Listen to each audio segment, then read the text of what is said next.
Good evening, everyone. It's great to have you here tonight. Would you please stand and join us in the Pledge of Allegiance and remain standing for invocation, please?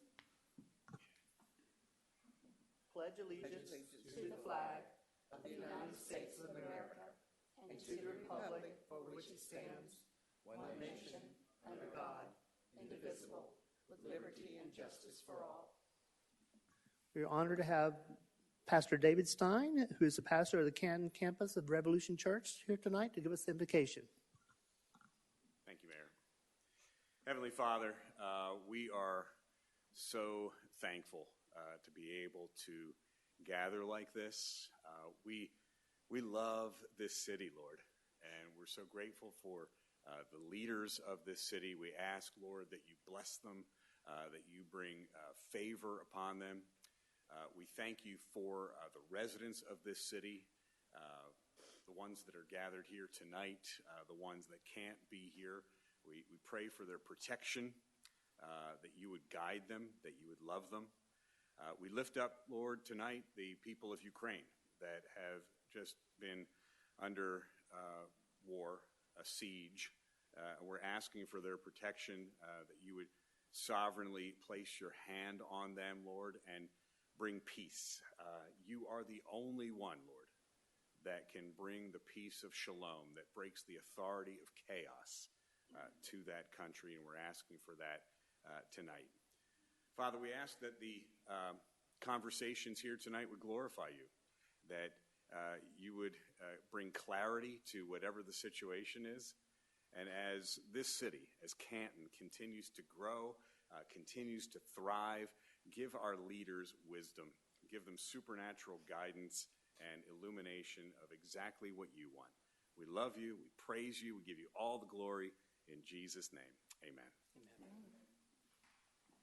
Thank you, Pastor David.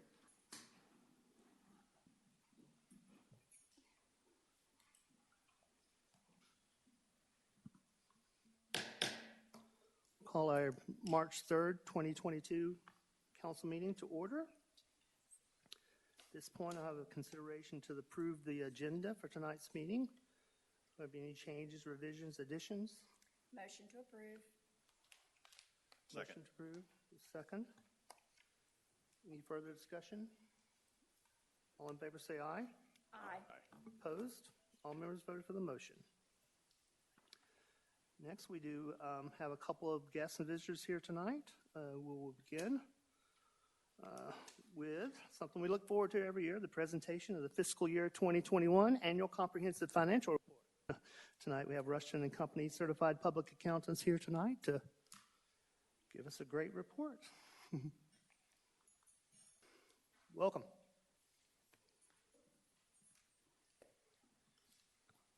Thank you, Mayor, and thank you, Council, for having Rushton & Company back to do your audit for fiscal year 2021.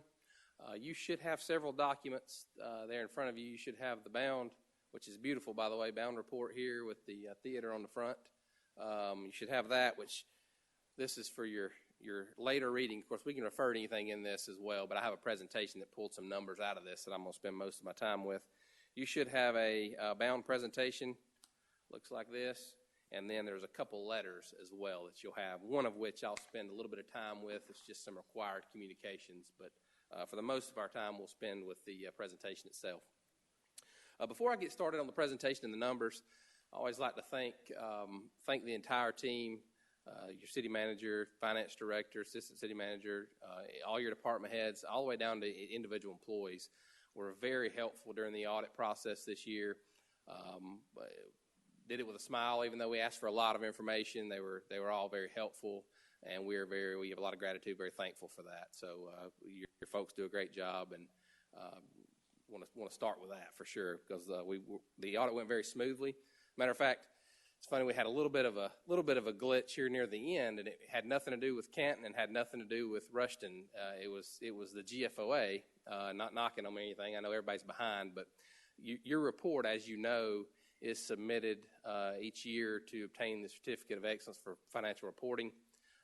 The what's called ACFR now, or ACFR, used to be called a CAFR, Comprehensive Annual Financial Report, now called an ACFR. But that's submitted each and every year. So your report for 9/30/2020 was submitted on time but the review of that report by GFOA was delayed. So they had not reviewed that, and in this 2021 report, there is the prior year certificates included, so we were kind of waiting on that. Plus, they also give any comments for any changes, that sort of thing that need to be made in future reports. So up until about 4 o'clock yesterday afternoon, I had plans to be here tonight to go through the draft of the report with you. We did not anticipate any numbers changes, but I was planning to be draft without bound reports. About 4:30, we got the results of last year's report. We got the letter, the certificate. And so we scrambled today to get everything bound. Did turn out to be a beautiful report, but we are now presenting final, so I won't be mailing you about or bringing you bound reports a couple weeks from now when we got that. But you were awarded the certificate for last year, as you have been for many years now. And there was actually only one suggested little small change in the report, which we had already actually included anyway. So that's great news for the city of Canton. All right, so as we flip through the presentation here, looking at slide 2, that refers to our independent auditor's report, which is found on pages 1 and 2 of this bound report. That letter is going to spell out what are the responsibilities here. As you all know, this annual comprehensive financial report, these financial statements are the responsibility of the City of Canton's management. We, as your auditor, are responsible for opining upon, expressing an opinion on those financial statements so that they are not materially misstated, whether due to fraud or error. We do follow government auditing standards in our audit. With you all being a municipality, of course, we are required to follow government auditing standards. And I am pleased to present that for 2021 fiscal year, we have an unmodified or clean opinion on the financial statements. Nothing came to our attention during the audit that would prohibit us from issuing an unmodified opinion. All right, next slide. I always call your attention to a couple of statements in here. These are the only 2 statements in this entire 100-and-something page report here that bring all activities of the city together in one on the full accrual basis of accounting. So without getting too deep in the details of accounting, there's multiple different statements in here that are actually accounted for on multiple different bases of accounting. But these 2 statements, full accrual, more similar to a business enterprise, whether it be a balance sheet and an income statement. These are the only 2 statements in the entire report that bring. When I say all activities, I mean your general fund, which of course your chief operating fund we'll look at here in a moment, your SPLOS funds, your special revenue funds, any grant funds you have, your water and sewer fund. So it's got all activities together in one. Those are found on pages 12 and 13 and page 14. I mentioned a moment ago, one's going to be similar to a balance sheet. That's your statement of net position. And then the statement of activities, more like an income statement for a business enterprise. A few numbers from those statements. So I have a 5-year history here for you on net position and the change in net position. So net position being the equity of the city.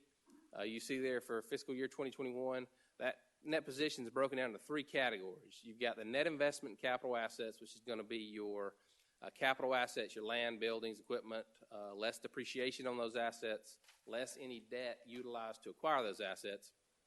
$137,261,895.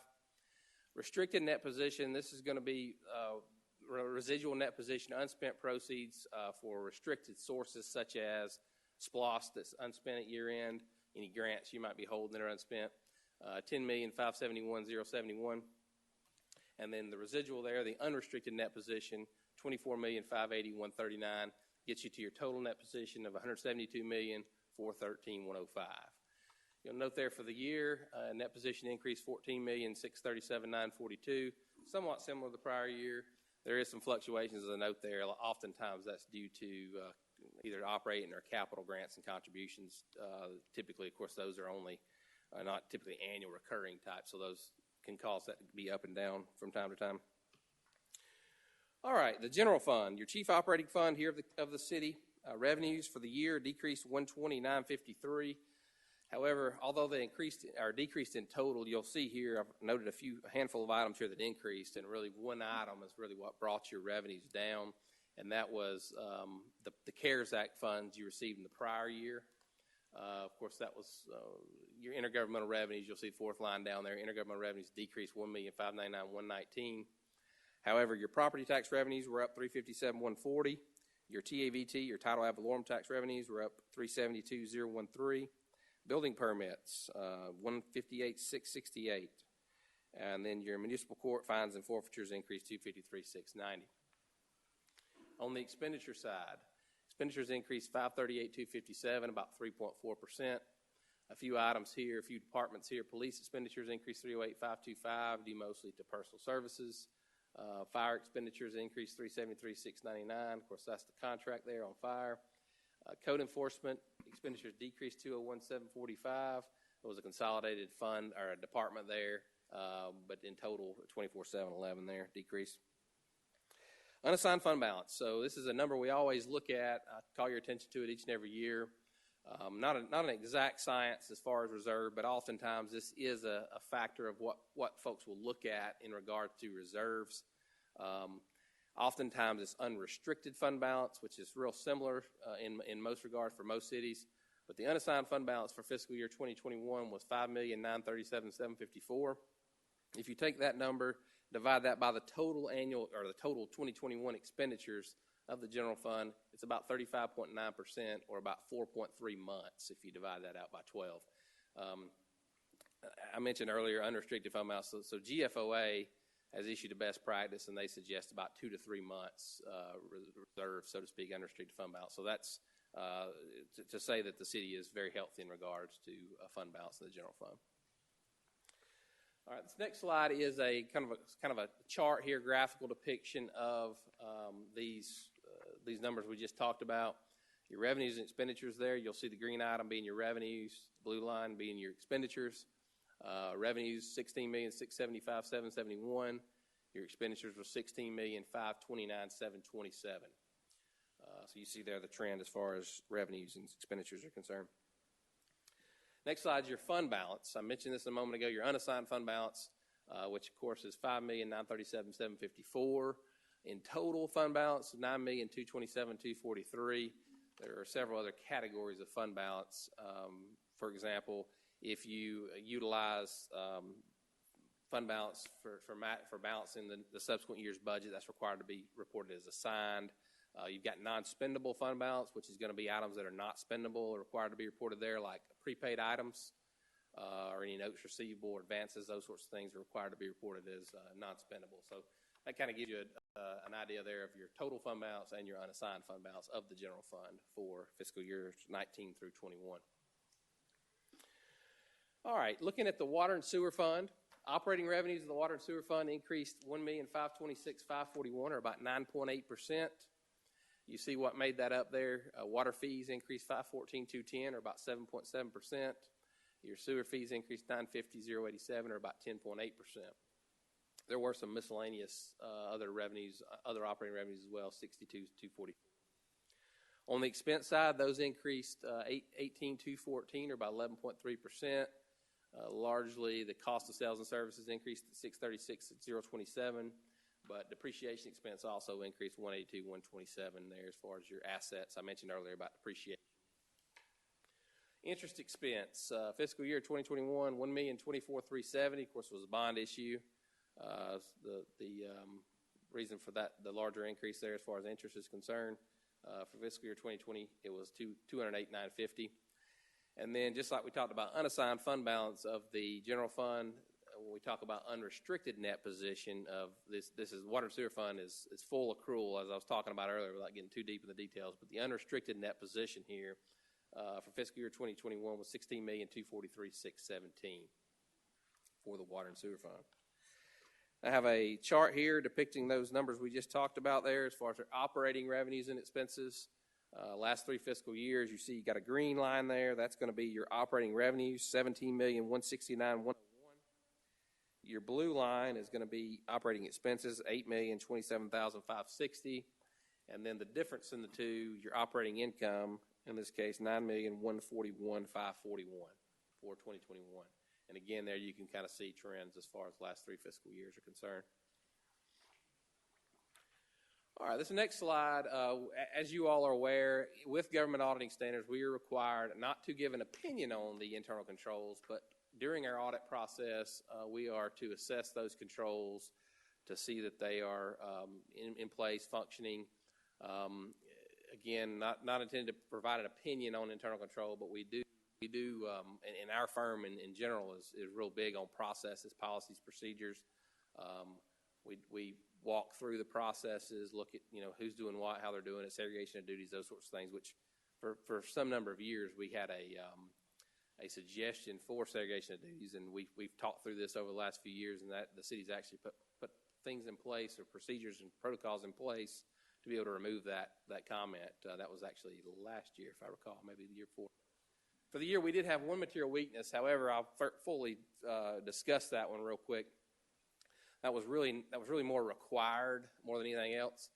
There was a prior period adjustment required in these financial statements that really was out of the hands of all the city personnel as far as that's concerned. It had to do with property taxes that were collected by the county and some amounts that were received that they paid over to the city in prior years that should not have been paid over to the city, that had to be paid back. And because that affected a prior period and was a material amount, we were required to do a material prior period adjustment. And when we have a material prior period adjustment, we're required to have a material weakness. That's what that one's about. No significant deficiencies, no material noncompliance. And before we go to the next slide here, I'll mention too, oftentimes I'll be here talking with you and we'll have a third letter regarding federal funds. But for 2021, the city did not expend, and it is based on expenditures, not receipts. The city did not expend more than $750,000 of federal funds for 2021. So we did not perform a single audit for 2021. I do anticipate single audits for some number of years to come with the ARPA funds and other federal funds that have been distributed. But it is, again, based on expenditures. If it was based on receipts, we would have had one this year because there was a larger receipt from the ARPA funds.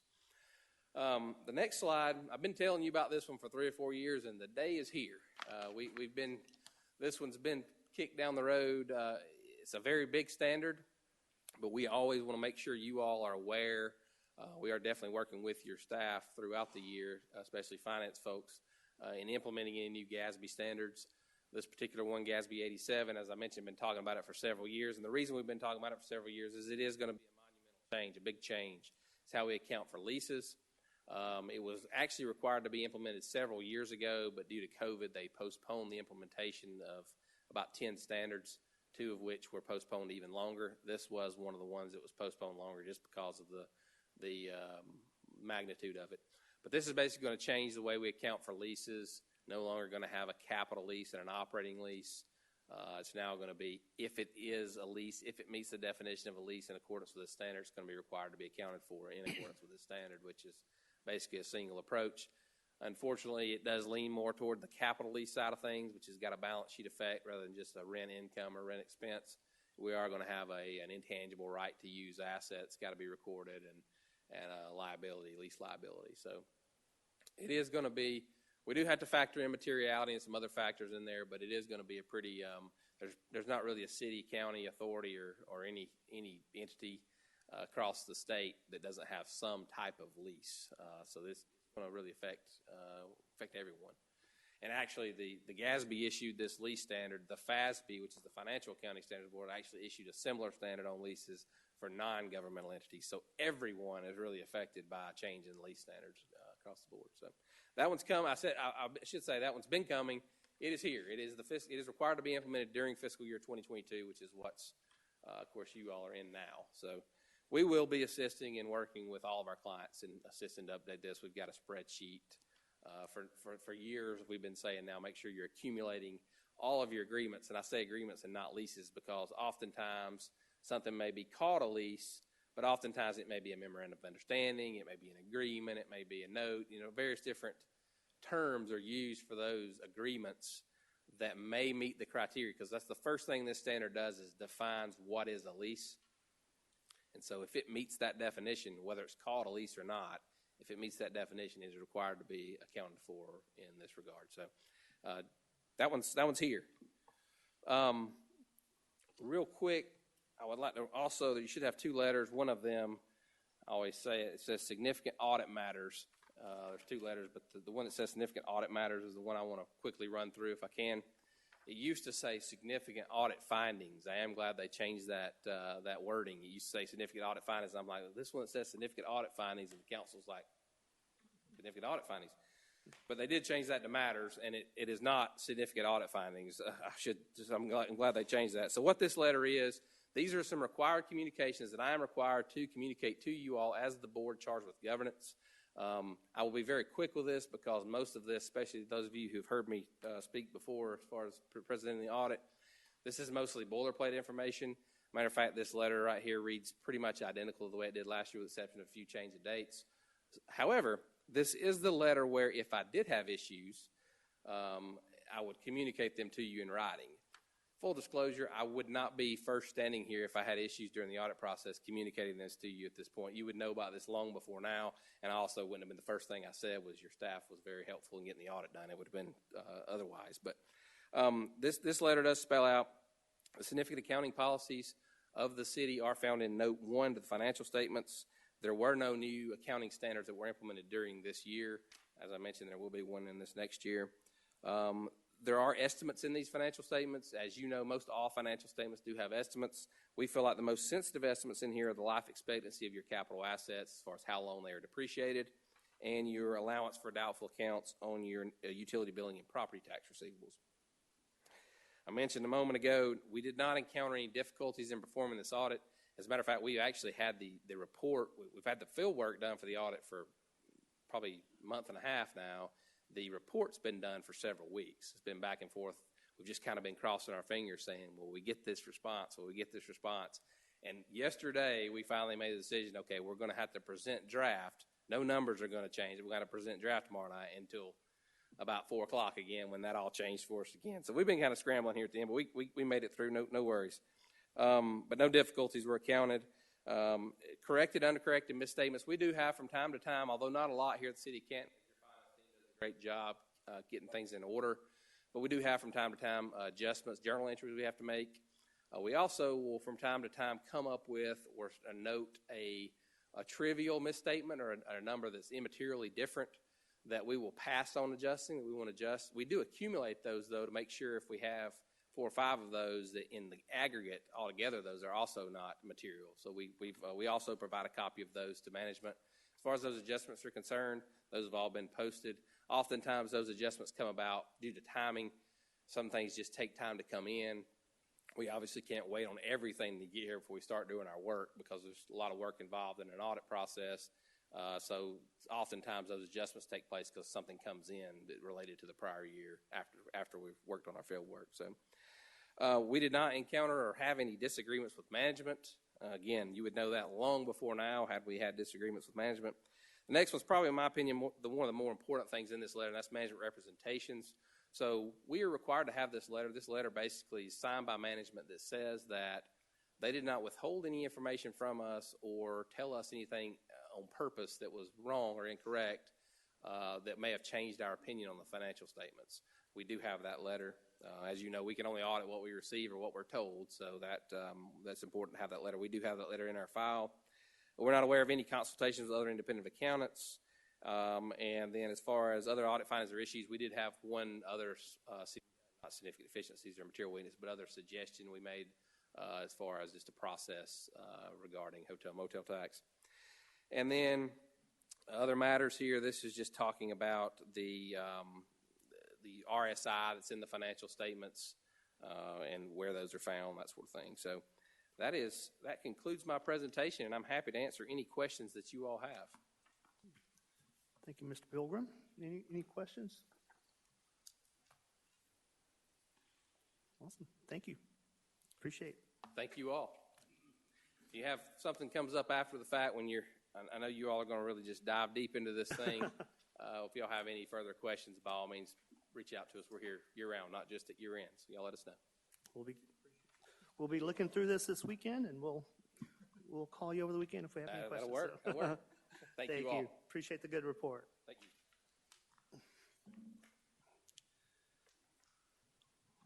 We have some other guests this evening, and long-term friend and partner of the city. We have Cherokee County Fire Chief Tim Prather here to give us the 2021 annual report from Cherokee County Fire and Emergency Services. Welcome, Chief Prather. Always an honor to have you here, especially this year. Good evening, Mayor and Council. It's an honor to be here, and thank you for that reception. It's that time of year to come before you and present our annual report, and this one's a little bittersweet. This will be the last time I come before you. It'll be my final report, as I will be retiring next week, for those that were not aware of that. Going to do it a little different tonight. I'm going to present the data from last year, what we accomplished in some of the run response items, and then all the stuff that's going into the future, equipment, stations, the man that's going to be responsible. I'm going to introduce the next fire chief to you and let him cover that information, and once we get through, we'll entertain some questions, and hopefully we got you some answers. So we'll get started. I had distributed the annual reports, our official annual report, and I've also give you the handouts for tonight's presentation. It don't matter how many times we go through that thing. It seems like every year we leave something out. So that annual report's not going to have some of the information that I give you this evening. So there'll be some in this one. So if you want to keep them together for future reference, some will have more than the actual annual report. You know, we try every year, and once it goes to print and gets back, you know, there's like, oh, we missed that. So we got it in this report for tonight. The first slide you see there is our call volume for the year last year, and we increased significantly. I forget what the percentage was. I think it was around 9%. But you see the year before, we ran 27,000 calls, just over 27.6, and then last year we ran just over 30,000 calls. So every year, you know, from 19 to 20, it was kind of stagnant, trying to get adjusted on how we're going to address COVID. And then from 20 to 21, it took off on us. So very busy year for us. Overall, our response times, we're basing our goal we are setting to our international accreditation process. And that process wants us to shoot for the 90th percentile on our incidents. So on the 90th percentile last year, we was hitting the 10-minute mark on the fire response and 10:20 on the EMS response. And again, that's on the 90th percentile. On average, we were getting to fires at 6 minutes and 22 seconds on average, and then 6:37 on EMS. Now, the target goal is 5 minutes and 20 seconds. That's our target. So from an average perspective, we're close, but working toward that 90th percentile, we still got a lot of room for improvement there, and we're working on it. It just seems like we get thrown more at us each year, and we're trying to catch up with where we're at. But overall, that was the numbers countywide. Specific to Canton, 5,614 calls.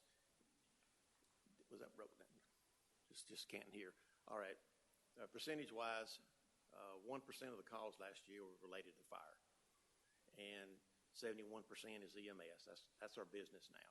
We're eat up in EMS service. And technical rescue, we had 146 calls. That was 3%.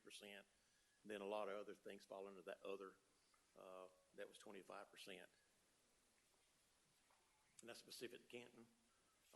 On the fire response, you know, there was 21 structure fires and 48 non-dwelling fires. That was 70%, breaks down to 70-30.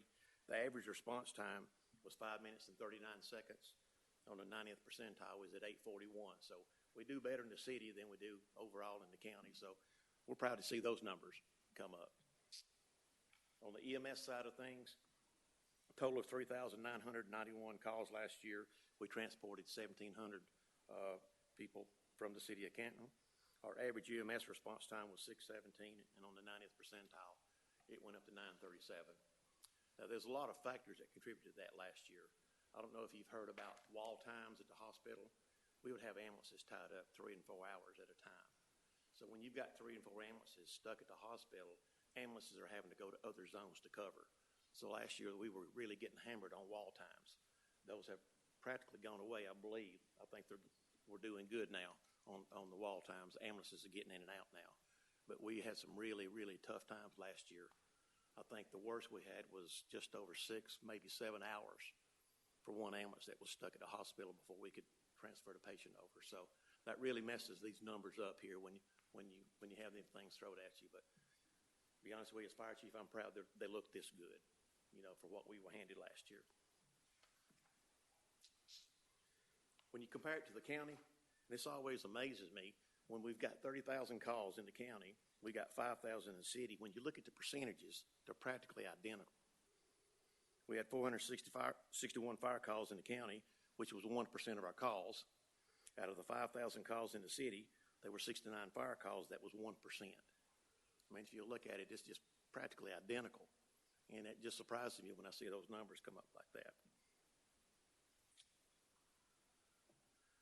Again, in comparison, the total fire response, 461, the structure fires, we had 38%. This is breaking down, to the fires now. We had 38% of our fire calls was structure fires, and 30% was in the city. Average response time in the county, again, 6:22 on the fire, 10 minutes on 90th percentile, and the Canton was 5:39 and 8:41. So we're doing good in the city, doing better. Same thing with the EMS. We talked about those numbers in comparison. The 637 in the county, and then 617 in the city, 1020 in the county, and 937 in the city. Again, with what was thrown at us last year, I'm really happy with those numbers, to be honest. Some of our notable achievements last year on the fire side of the house, we had 36 patients when we got on the scene that did not have a heartbeat. 36 patients, I couldn't tell you they're alive today, but they were brought back and they were at the hospital and they survived a cardiac arrest. We're proud of that number. We documented that and wanted to bring that to your attention. 36 people, their heart was not working when we got there and they were brought back. Very proud of that. Good attribute. This next item, we've enhanced our Cpr Delivery. We bought what's called these 8 Lucas devices to test them in the field. And it's these mechanically operated compression devices to where you're not having to do it manually. And they seem to be very successful. Now, on the county level, I've got approval now. We're going to equip all of our ambulances with those here soon. I think probably in a couple of board meetings, we'll be getting approval to put them on all of our ambulances. And that's working well. Last year, we got our mass casualty truck in service. Everything that's going in the world's got crazy. We felt like there might be a need for multiple casualties, multiple patient incidents, so we put this mass casualty in truck. We repurposed an old rescue truck. So this truck right now, we can package and immobilize 100 patients with equipment that we've got on this truck if we had an incident that got that bad. So we keep that position down at the training center, and it's in service and ready to go today if we need it. We launched a Paramedic Class. We already graduated, and we graduated 24 new medics, and proud to put them in the field. Our medics last year, they were worked, they were stressed, and we're trying to put 3 medics at every squad station so they can rotate them and give them a break. So that's working good for us, but them wall times still beat up, when they're on at the hospital so long. Something else we've enhanced our EMS side of the house is we bought 3 Power Pro stretchers. These are stretchers that are mechanically operated with hydraulics that actually lifts the patient up, and then you release it and you slide them into the ambulance. And we're even taking it a step farther. Again, with the Lucas devices, we're going to be presenting it to the board to purchase the Power Pro stretcher and a power loading system that'll actually, it reminds me of a ramp truck. This system will come out of the ambulance, come down, it'll pick the stretcher up and put it into the ambulance. And we don't have to manually lift patients. We researched the last 3 years on workers' comp. We've had 56 back injury claims, and we're hoping that's going to help that side of the house on workers' comp and bring that down. But it'll be a benefit to the folks in the field. Our testing period is working good. So, again, we're hoping to get the power stretchers and the power loading system in our trucks, hopefully by the end of the year. I understand it's about a 90-day delivery once we get them approved by the board. So we're proud to be getting this in place for our folks in the field. Last year, we put active shooter response kits on all apparatus. As y'all know, this is my 35th year. 35 years ago, I'd have never thought we'd have to do this. But we've got them on our trucks now, and it's basically where a lot of studies have shown that in these active shooter events, people are bleeding to death. because they're trying to get this scene secure and then bring the medics in. And now that's shifted. There's training sessions going on now, and I've actually participated in one where now firefighters, medics is going in with law enforcement. They're throwing the tourniquets on, packaging the bleeding, and dragging them out. And that's the goal now during these active shooter events. So that's still an ongoing process and training event, but all of our trucks now are equipped with that, tourniquet and the bandages to tourniquet quick, bandage quick, and drag, get them out. And again, that's law enforcement and firefighters working together to get them off those scenes. On the fire side, last year we started our blue card instant command system, our Station 6 up in Clayton. That is our designated instant command training center now. And this is just a new instant command system to help us better manage the fire scene, accountability, attack, and some language that makes it more clear now to manage that fire scene. And that's still a training process right now. It's not fully implemented. We've got our chief officers trained, and now we're working on our company officers. We hope to be complete this year, Chief Robinson, on the blue card this year. So that's still an ongoing process right now as well. I think everybody knows the 800 radio system went live last year, and even to my surprise, it's been very minimal, if any, issues. I know on the fire side it's working well, and very proud to have that in place. Last year we put a new dive boat on the lake. It was a tri-tune boat, runs good, looks good, and the guys are just tickled. I mean, we've got a boat that'll go up the river that I thought was fast, but just tri-tune will keep up with that, if not pass it up as far as speed and moving on the lake. But that's enhanced our water rescue out on the lake. Very proud to get that in service. That next item, you see 2 new engines placed in service. We've also got 2 new engines that was supposed to be in here in October. And I guess like all the other vehicles, they're being held up for chips and everything else. But when those 2 new engines get here, those 2 are designated for the city of Canton. One will go into downtown station, and one will go into South Canton station. And those trucks will come out. And once we get those in place, every truck that we've got in the county will have 1,000 gallons of water on that apparatus. So that was our standardization, to get every truck with 1,000 gallons on it. The only exception is Lake Arrowhead. We have to work through them mountains, so we brought 250 gallons off that truck. But every other truck in the county, we've got 1,000 gallons of water on now. I'm proud to be able to tell you that. As soon as they get here, those trucks will come into the city, and I'll make sure Chief Robinson let you know when it's here, and we'll get them in the stations. The next item is, Chief Robinson led this item actually, is we're now going in, we got partnered up with a school system to go into the middle schools and teach about fire dynamics. And it's working toward that technical skill level to teach kids about the fire department and stuff, and maybe get them interested and come to work for us one day. That last item there on the fire side is some new propane fire props delivered, and they're actually in service now at the training center. This is some photos of that. That top left photo, that simulates a propane tank. That middle photo, you can probably guess what that simulates. That simulates an auto fire. And when that thing's not burning, that is one ugly vehicle, I'm going to tell you. But the propane feeds into that, and then that picture on the right, that simulates a pit, oil, fuel fire. And again, it's fired by propane, so it's a cleaner burning process for training. And we're already using this. It's in place now. We're proud to get that. Prior to getting these on at the training center, we were having to go down to Forsyth at the state training center to get this training. Now everything that we require of our personnel, I think everything's delivered on site now. Everything that we deliver now, is on site here in Cherokee County. We don't have to travel, and we're proud of that.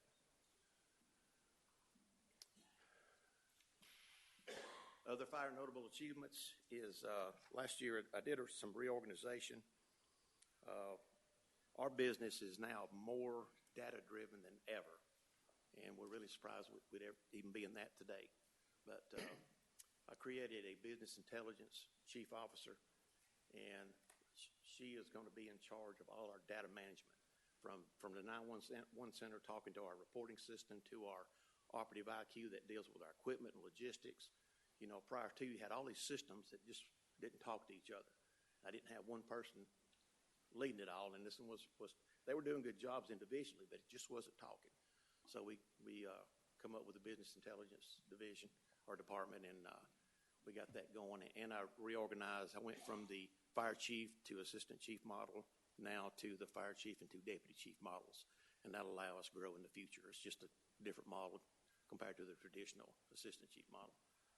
As we grow, we can get another deputy chief, and it just filters down. If you've ever seen a chain command, you know what I'm talking about. The shift commanders were reclassed to division chiefs. We hired 2 new inspectors. I think that gives us 5 inspectors now. We got 41 vacancies, actually 42 as I stand here today, so we're hurting like most people are with vacancies, but we're fortunate that we graduated 29 recruits last year, and tomorrow night we're going to graduate 28. So 41 or 42 of them vacancies in the field, we'll cover half that tomorrow night. Once we get them guys and gals out, they'll start working Sunday. So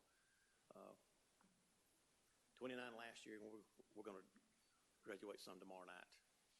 Another item there on the fire side, ballistic vest placed on all apparatus. 35 years ago, I'd have never thought I'd have to put a vest on, but that's society now.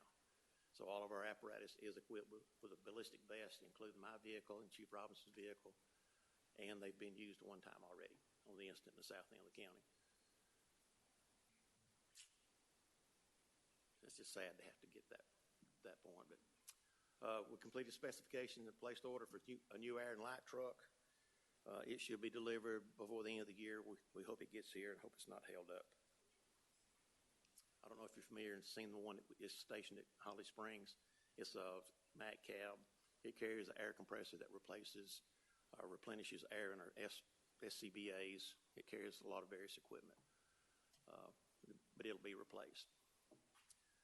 And it's always good to note our people, for progression. We promoted 5 sergeants, 6 lieutenants, 2 promoted to captain, 1 promoted battalion chief, 3 promotions to division chief, and 1 promoted to deputy chief.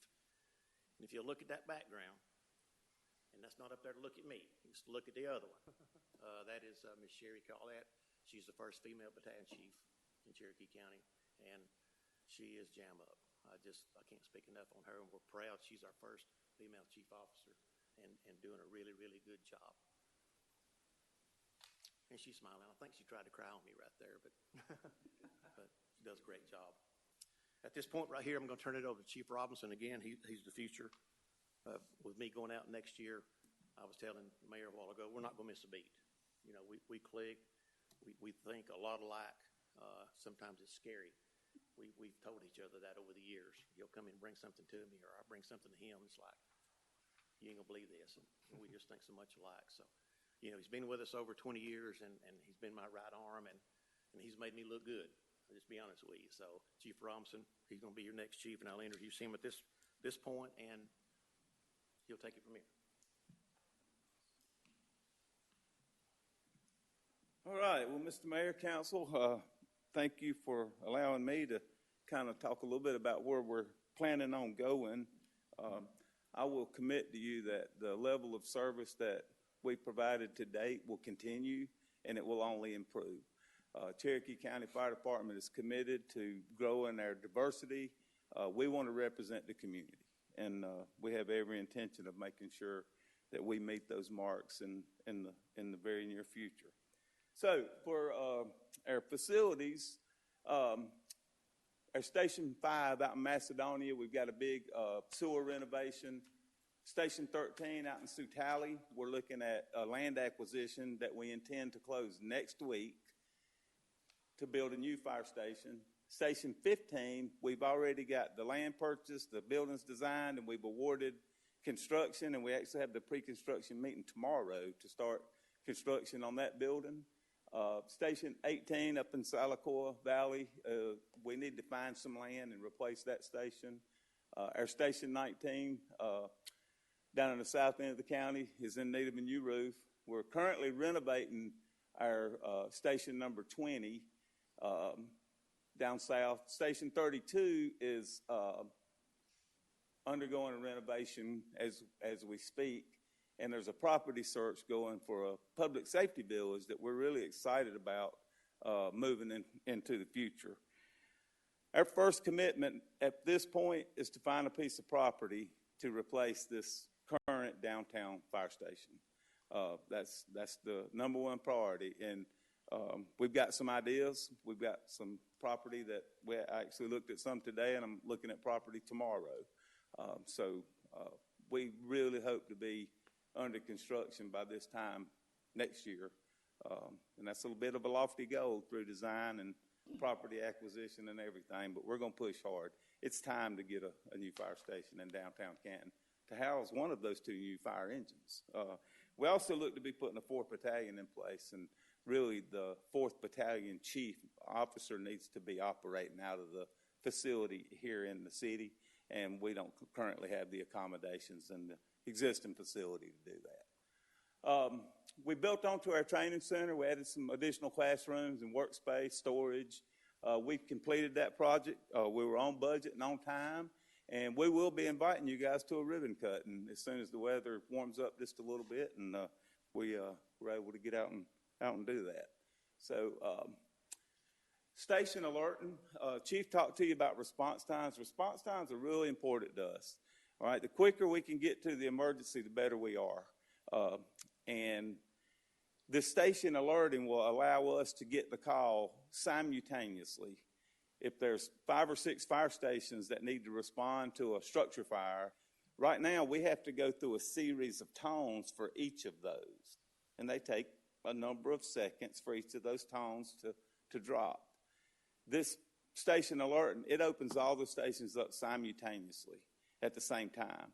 And as the dispatcher is actually putting the information that he or she is taking from the caller into the computer, it's converting that text to talk, and it's already giving that information to the firefighters sooner. And these countdown timers, the ramp alert tones, it's to force the firefighters out of the station quicker. We can't make up a lot of time when we're on the road, moving our apparatus from place to place. We can make up some time getting our firefighters out of the station and on the road, and we can also make up some time in our 911 center, and we've been doing that. So we're pretty excited about the station alerting. This digital pre-incident planning, it's going to be huge for us. When our fire marshals do the plan reviews, that information will, as soon as it's approved, it will populate into our pre-incident planning process so that the firefighters will be notified, and as the construction phase is happening, they'll be able to join the fire marshals on these bigger, more complex projects so that they're aware of the actual construction type and the occupancies and that type of thing. It's also going to give us access through our mobile data terminals and our apparatus to be able to pull those plans immediately. So the company officer riding seat, as he's on the way to the incident, he's got that plan in front of him, and he's already developing his strategies and his tactics. He's going to know where his hydrants are and if he needs to call for additional resources and things of that nature. So we're pretty fired up about that one. Yeah. Everybody's got staffing needs. It is our absolute goal to have every fire engine in Cherokee County have a minimum of 3 personnel 100% of the time, and all of our aerial devices have a minimum of 4. We currently have a rescue at Station 9, and that rescue is primarily a fast response vehicle that can get out of the station quick, it can get up to Riverstone, it can get downtown. In the event of these cardiac emergencies, these people that have significant lacerations that are suffering, losing blood, we can get those firefighters rapidly to that incident scene, and that's working out really well. We're probably going to put a rescue down in the south end of the county as well. We really and truly we're going to budget personnel over the next 3 years, and I believe that we'll be able to meet our goals within the next 3 years. And of course, we're going to continue to evaluate the needs for additional transport squads. I'm confident that the truck that's in downtown, once we have a facility that will house the number of firefighters needed 24 hours, that truck will become a 24-hour truck instead of just a 12-hour truck as it is today. So I'm getting close to the end. I just really touched on the staffing needs just a little bit. We're pushing hard for that Station 29. currently the properties out there at the old forestry property. We really need to move that out just a little bit further. Right now, we have a fire station 3 miles from downtown and 3 miles just outside of town. We really need to move that one just a little further out for it to be in the ideal location. And either that station or this downtown station will have to have an aerial device, a ladder truck running out of it, and that'll provide better service to the citizens here in the city as well as the hospital, and it really helps drive our ISO, very important, as well as the need for emergency response. Talked about those minimums, talked about that battalion chief. We do have to have a relief factor of about 14% to give our personnel the needed time off. So again, we're on the way. That last bullet talks about the Centers for Public Safety Excellence. We're currently in the process of going through an international accreditation, and that international accreditation is forcing us to truly take a look at our operation, at our response times, personnel, safety of our personnel, and really and truly evaluate systematically how we do our job. And I think it's not going to do anything but benefit us, and I'm quite confident that this department will be fully accredited before I come before you next year to give you this report. Just some physical needs. That new Station 28 will be out in the 369, 372 area. We have some station replacements. Again, the first one that we're pushing to do is the downtown station. I'm committing to you to do that right here tonight in front of your citizens. We're going to get 10 new fire trucks over the next 4 or 5 years. We'll have to order a new dive truck. We need to replace a couple of our existing ladder trucks, support vehicles, the all-terrain type vehicles, hazmat equipment, extrication equipment. You guys see the list. It goes on and on. EMS, we need new ambulances. We have money for the next SPLOST to purchase 15. And frankly, I've already kind of petitioned the commission to consider the use of some of the ARPA funds for some additional ambulances as well. Chief talked to you about the Lucas devices and the stretchers, and I spoke briefly about the safety village. I'd love to have that safety village somewhere close to 575 and somewhere close to the center of the county. And guess where the city of Canton is? It's in the center of the county. So if anybody has any leads on about 10 or 12 acres of property that's somewhat flat, by all means, please reach out to me and let me know, because I would love to have a conversation with those people. I'm going to show you a quick video if I can. I know we're taking a few minutes of your time. Before I do that, if you'll just allow me the pleasure to honor our outgoing fire chief. This man has been my mentor, 35 years in Cherokee County, 48 years altogether serving citizens between here and Pickens County, Georgia. That's phenomenal. And I can't say it enough how much, Chief, I appreciate you. And you've been the man. And he's brought us so far. So I appreciate you giving me that opportunity. As I cue this video, I want to ask you to pay attention to the equipment and look at the personnel interact with one of our success stories. And this is a person that was in amongst those 36 personnel that had cardiac arrest that was reversed. So let's hope it works. It's amazing.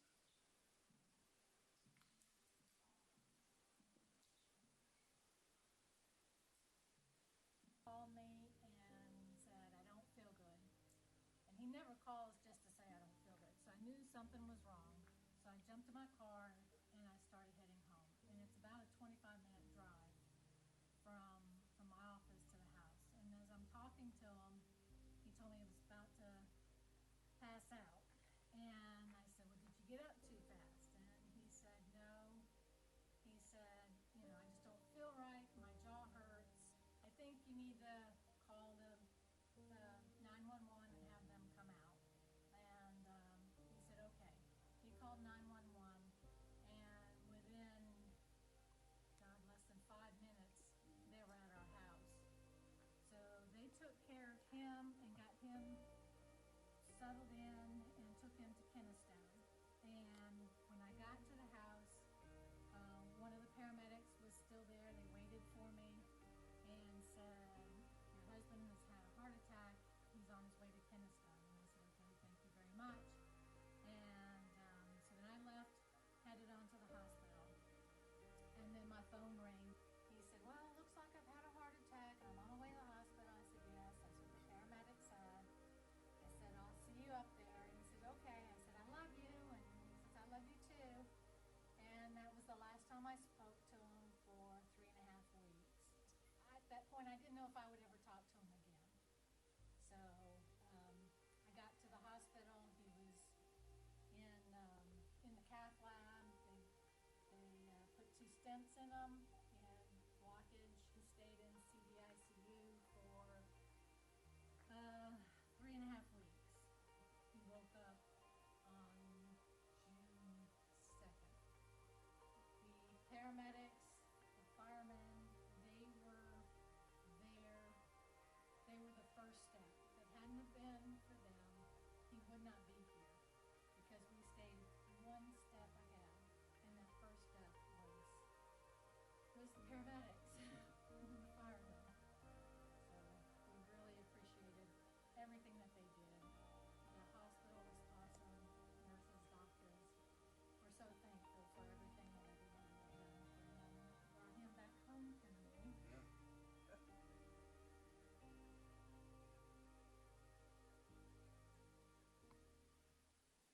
So this gentleman actually went into cardiac arrest in the back of our ambulance after talking to his wife on the telephone on the way to the hospital.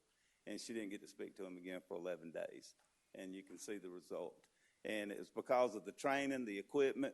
It's because of the support from the councils and the county government. It's, the relationship that we enjoy here in our community is phenomenal.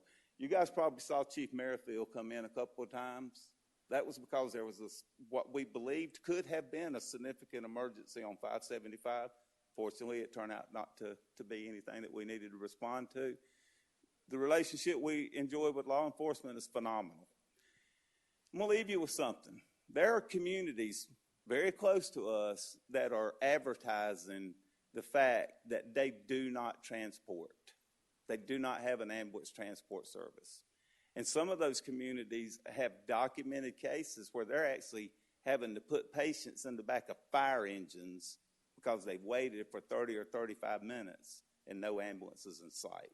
Because the private services are frankly in it to make money, all right? We're not in it to make money. We're in it to make a difference in people's lives.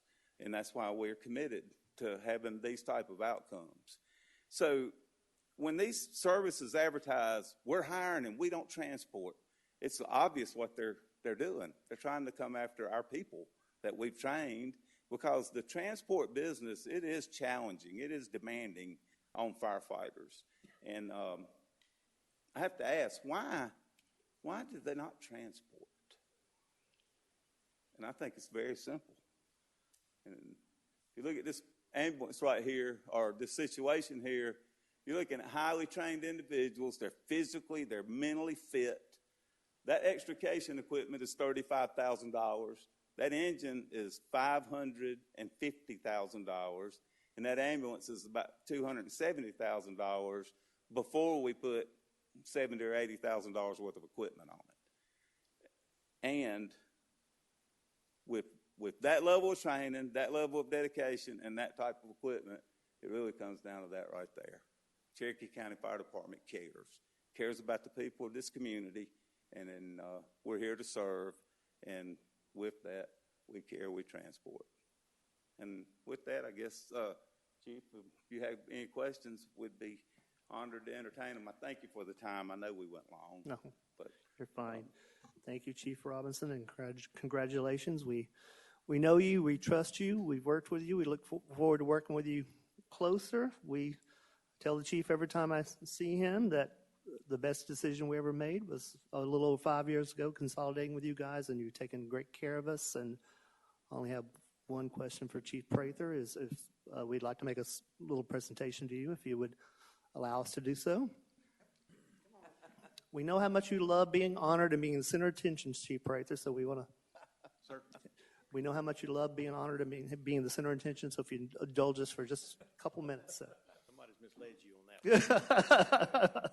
I knew the chief, but when the city council voted to consolidate fire services, we spent about 4 months of almost every day conversations about how to make sure our staff was taken care of, how to deal with facilities, how to deal with equipment, and it was seamless, or at least it appeared seamless to the public. we made it as seamless as possible, right? Chief Prather has just done an excellent job for our community, and I have a plaque for you, and it says, "Thank you for your services to the citizens and businesses of Canton. First Consolidated Fire Chief." Chief Tim Prather, March 3rd, 2022. Thank you very much. We appreciate it.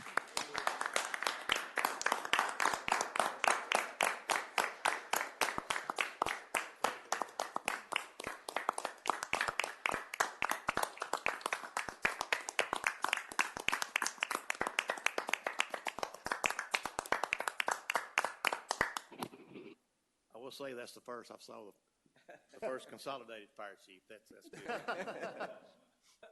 But I do thank you, as I mentioned earlier to the mayor. I thank you for trusting us to come in and do this, and we're proud. You know, I said on more than one occasion, remember the staff over here has just been pleasant to work with, and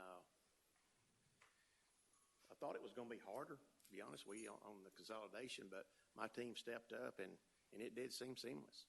You know, I think what was important to the employees is I did sit down with every single employee and talk to them. But I do appreciate the support and the trust in us, and it's been an honor, and I truly mean that from the bottom of my heart. It's been an honor, and I'm going to miss you guys, you know. So, but I do thank you, and thank you for this as well. Thank you, Chief. You know where to find us, and you'll always be part of the family, and thank you for proving us right and your entire team. As I said in my State of the City, we couldn't accomplish any of the 8 tenets on our roadmap without our excellent public safety teams, including Cherokee Fire, and of course our excellent Chief Merrifield and our excellent Canton Police Department. So, as you mentioned before, I saw little conversations back there, and I always my ears perk up. But we appreciate you guys and appreciate all that you've done, and we look forward to working with Chief Robinson. Look forward to those 2 shiny new fire engines, and can't wait for that new fire station to open. So I got you.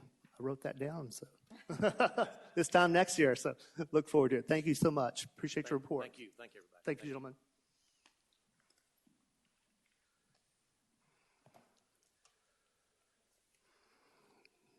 Okay.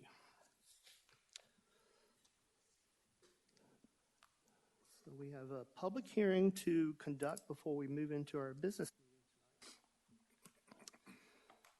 And it's a public hearing and discussion of annexation and rezoning request for 1.16 acres located at 210 Butterworth Road for proposed office space. Mr. Green? Mr. Mayor, members of council, as Mayor Grant has stated, this is a public hearing for the annexation or requested annexation and rezoning for 210 Butterworth Road. This is a 1.16 acre piece of property. The applicant is asking to come into our city limits and have the property rezoned from R40, which is a county designation of single-family residential, to O&I, City of Canton designation for office institutional. They are proposing an 8,000 square foot office building to be built on the property. If it is annexed and developed, it will be connected to 2 parcels that front on Marietta Highway that are currently in the city, zone general commercial, and they have land disturbance permit plans in the office that are processed, and I believe they have been approved. They are simply waiting to see if they will modify their plans if this property is annexed. The 2 properties on Marietta Highway has 21,804 square feet of proposed medical and office, with the additional 8,000 on the subject property of the annexation. It will come to 29,804 square feet of medical and office space. The applicant has turned in his citizen input meeting. report. Concerns there were traffic along Butterworth and access into the property, landscaping and the view of the property from adjacent residential homes, and the lighting on the property. In your packets, you received the comments from the county. Their main concerns are access into the property. Butterworth being a county road will be, the means of ingress and egress into the property will be up to the county. They will permit those through those, and they must meet county standards. I received an email today from Margaret Stallings with Cherokee County, and she informed me that the applicant has been in touch and talking with the transportation director of the county, hopefully working out any issues that may resolve or come up due to this proposed development. In front of your chairs, I placed a couple of pictures. There's a couple of trees out there that may be of some concern. Ms. McGrew, I mentioned those, or at least one of them in yesterday's DRT meeting.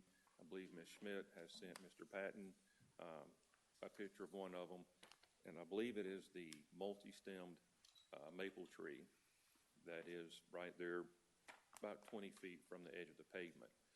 Looking at the applicant's site plan, that tree would appear to be right smack dab in their proposed a driveway. Of course, now that may change based on what the county will require of them in terms of the location of their driveway.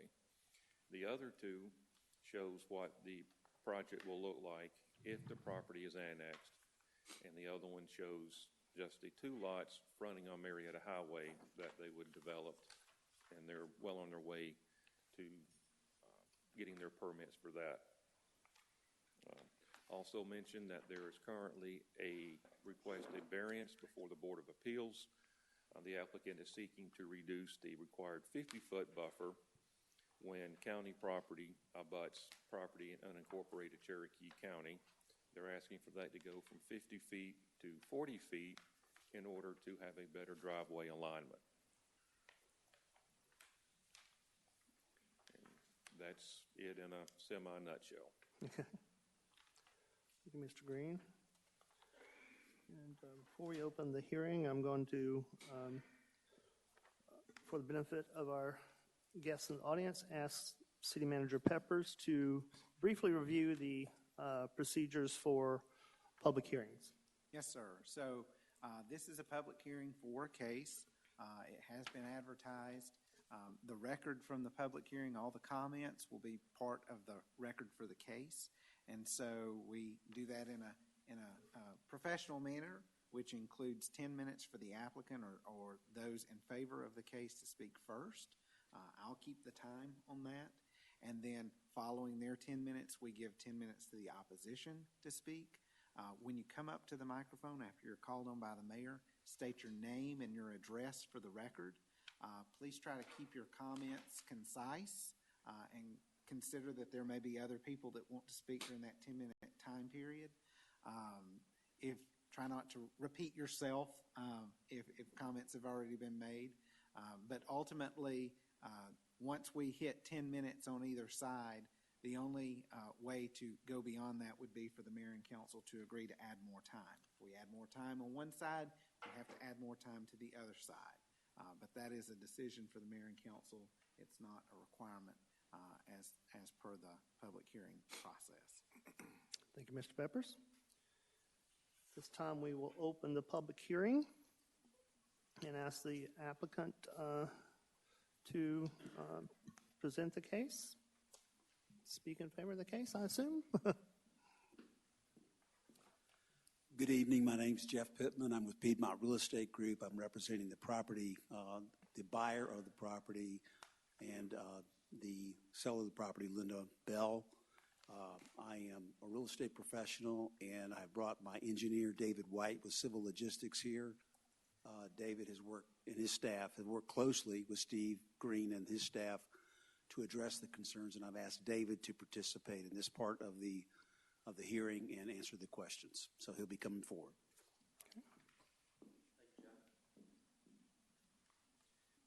Mayor Grant and members of the council, David White with Civil Logistics. Our address is 500 Sun Valley Drive, Suite H3. Appreciate you taking time to look at our case and review it. As Mr. Green has mentioned, it's 1.16 acres of additional space that we're looking to add to the development to the east of that, zone general commercial, to add some additional office space to that development. We believe there'd be some synergies and just tagging on to having the access to the main road to relieve some traffic from Butterworth. And there's proposed 40-foot buffers along the adjacent land to the residential to the sides. And happy to answer any questions that you have this evening. Okay.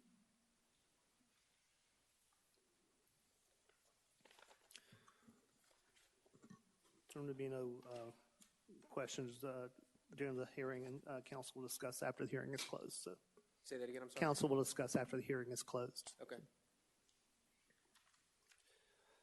Thank you. Mm-hmm. Did have four citizens who signed up to speak. Or any of those in support of the development? Okay. At this time, we will ask those in opposition to the project to speak. I'm going to call you in alphabetical order. And again, there's a 10-minute total, so just be aware that there are 4 people who have signed up to speak. Beginning with Paul Maselli.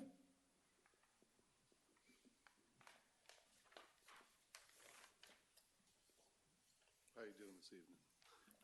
I've been a resident of Butterworth Road for over 35 years. If you'll state your name and address. My name's Paul Maselli, and I'm a resident on Butterworth Road. I've been a resident there for 35 years. I've had homes and properties here in the city limits of Canton, and my home is presently just on the outskirts of rural route, just outside city limits. But over the years, I've witnessed, when I started there was one traffic light between Butterworth Road and 575.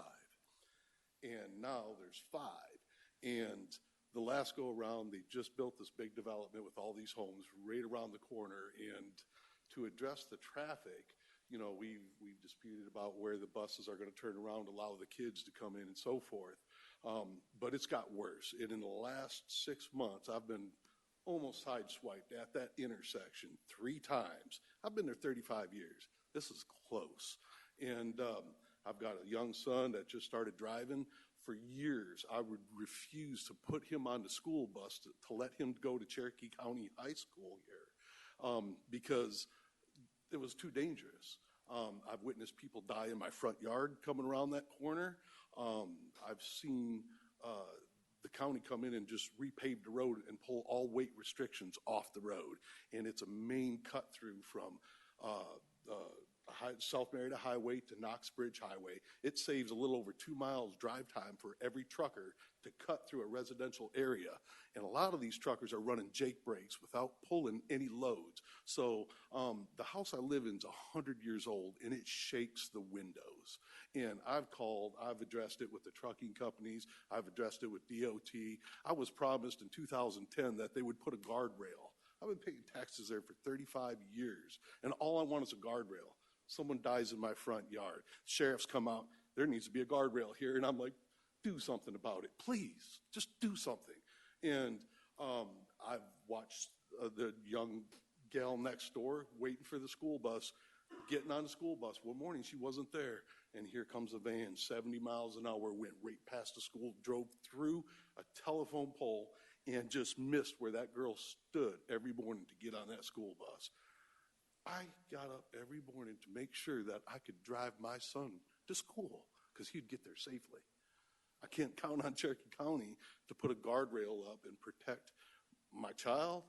And I've asked the marshal's office, what do you guys do for my tax money? In 35 years, I haven't seen one noise ordinance issued.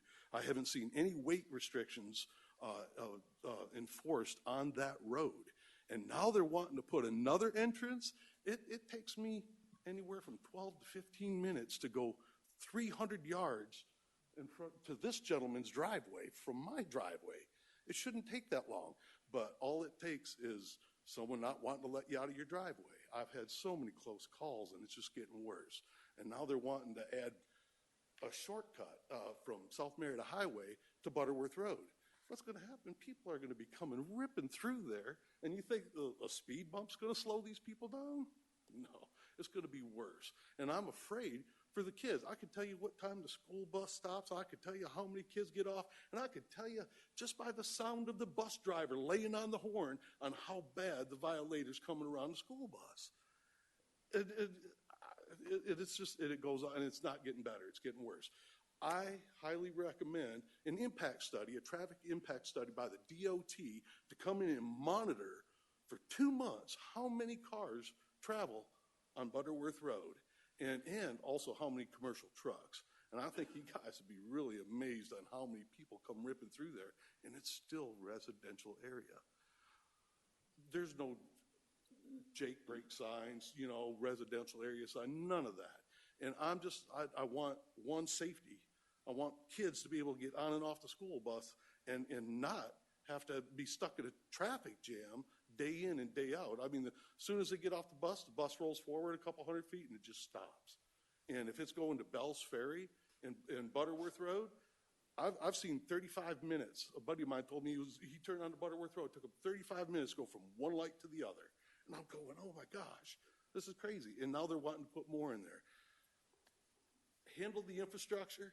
You can build whatever you want, but if you can't get the people to get to where they're going, it's just creating more gridlock, and it's just not fair for the residents of Butterworth Road. I appreciate your time this evening, and have a good one. Thanks, sir. Mr. Mike O'Brien.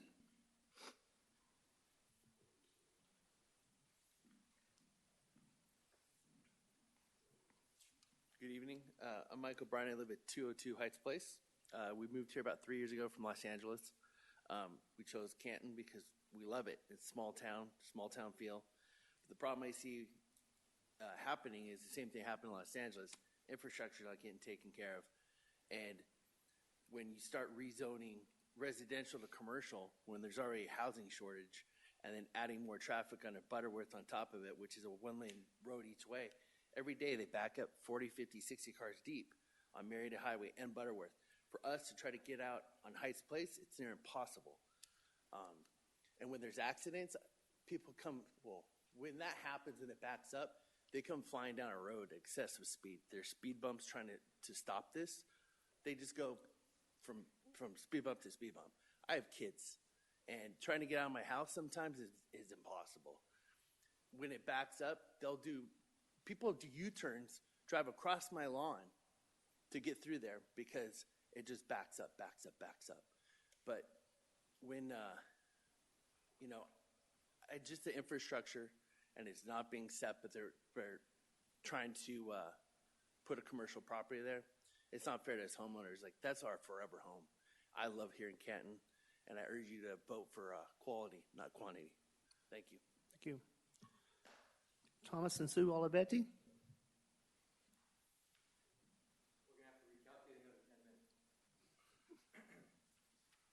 My main reason for coming tonight is to ask you not to consider approving this agenda. Please state your name first. Sorry, Tom Olivetti, 248 Butterworth. I'm the property directly next to this property that they want to do this to. I'm just asking you tonight to not consider approving this agenda tonight. I think there needs to be a lot more discussion on it. I'm hoping at some point that maybe each and every one of you could spend 15 minutes observing what they want to do. You could sit on my stoop. I'm retired. I'm out all the time. And you get a bird's eye view of how there could be 20 accidents a day in this spot now without more traffic. To be quicker, I know I can get it done in 5 minutes. I need 5 minutes. I have one of these for each one of you if you didn't get one, and it's the bullet points. I have 11 reasons why this rezoning should not take place. I'm only going to discuss one tonight. You'll be happy to know. But does anybody need one of these? It's already written down? All right. Just to get through it, I'm just going to talk about safety, to get it on the record. I consider this the most dangerous intersection in Canton because there's 2 back-to-back sharp blind curbs. Besides 40 cars waiting at the light, the vehicles are speeding around the blind curve, coming to a dead stop. And nobody's looking 1,000 feet ahead. I was a CDL driver for 40 years. They taught us to look 1,000 feet ahead. Very few people do that today. And you're coming around a blind curve, having to stop on it. There's 4 main roads that pass through this spot where they want to do this. You have Route 20 at one end, Route 40 at the other end, and Bells Ferry and Marietta in the middle. Those are 4 major pass-throughs. All those people from those 4 roads are passing past my house every day. 10,000 plus cars daily. It'll double and probably double again in a few years. They're still building 500 homes here. For anybody that knows this avenue, they're going to continue to build 20 all the way out to Cartersville. They're going to continue to build here. There's going to be more. It's going to double again and double again. This needs to be looked at. They need a serious 4-way traffic study to really anticipate how to keep people safe and alive. We've had 2 fatalities. There's over 40 accidents on my property alone. They took Linda Bell, who owns the property that she's selling for the rezoning. She removed her mailbox 10 years ago. I personally had my mailbox in the last 8 years I've lived there. 12 times they've taken my mailbox. They've taken my garbage pails 3 times. My daughter almost gets hit waiting for the school bus. She's fine, so she's not going to talk. I'll talk for her. But she almost gets hit waiting for the school bus. 8 years she's been going to school, and I can't tell you how many close calls. And the bus, if the bus doesn't see her, she won't stop the bus for her. So she has to be close enough for the bus to spot her, but not so close she's going to get killed from the traffic from either direction. It's crazy. It's just unsafe already. To consider more driveways in or out is absolutely hazardous. You need to see this property physically. I beg you guys, I implore you to spend 15 minutes. And you could go 7 days a week, because even on a Sunday, you have, well, let me keep going. Stop traffic blocks the driveway. It's extremely dangerous to pull out. Even if the line of traffic allows you to pull out, the cars coming around the blind curve are coming so fast that you might get hit pulling out, even if the line was yielding to you. It's that dangerous just to get out of a driveway. The mail truck has been hit. The recycle truck's been hit. What else? Let me just read off this so I don't keep blabbing. 38 documented accidents and many more unreported. 2 fatalities. Personally witnessed dozens as I'm retired and always out in my yard. 210, I already said, removed their mailbox. I removed mine. The tree's been hit. We talk about the 2 trees. The one big tree's been hit so many times I can't even tell you. Because if there's any ice on this curve, this is a major hazard without the roads being wet or icy. As soon as there's any kind of, we've had 2 years now with no snow, which I love. Don't get me wrong. I don't want to see the snow anymore. But if it's icy on this curve, it's tenfold. It's that much worse. Like I said, I have a bird's eye view. I created for my own safety, because I couldn't get a guardrail. I pulled down the street on the next curve. So what I did is I created my guardrail. I had 4 80-foot pines. I had them removed because they were dropping big branches in the street, almost hitting cars. Mr. Holiday, that's time. Time's up. That can't be time. I got 5 more minutes, 2 more We minutes, have- 3 more minutes. I don't get to approve. Excuse me, sir. We have one more person signed to speak up. Would council like to extend the time by 5 minutes for each side? Motion to extend the time 5 minutes for each side. A motion and a second. All in favor say aye. Aye. Opposed say nay. 5 minutes total for you and another speaker. Sir? Okay, I'll give you 2 more minutes. This is the main pass-through for the funerals. So every time funerals pull over, we also have the county on Udivetta across the light. And every siren that comes by, there's no place for people to pull over already. So they pull off onto the private property, and a lot of them get stuck. If the grass is wet, they're pulling over on grass, or even worse, mud. They get stuck. I pulled dozens and dozens of people out with chains just so they can get back on the road after they pulled over for the funeral with sirens. And this happens weekly, every week. This is the main entrance to the lake, so you got all the boat traffic on the weekend, so it doesn't lighten up. It's 7 days a week. If any one of you would come and look at this property, I swear you can come 7 days a week. You can come 3 o'clock in the morning, and there's still traffic. And one of the reasons it's still dangerous is lesser cars, you think it's safer? No, because you'll get people doing 50, 60, 70 down this road when there's no traffic. It's a very dangerous blind curve. To think about putting entrances out here is a little crazy. This is also the back way to the hospitals, to the malls.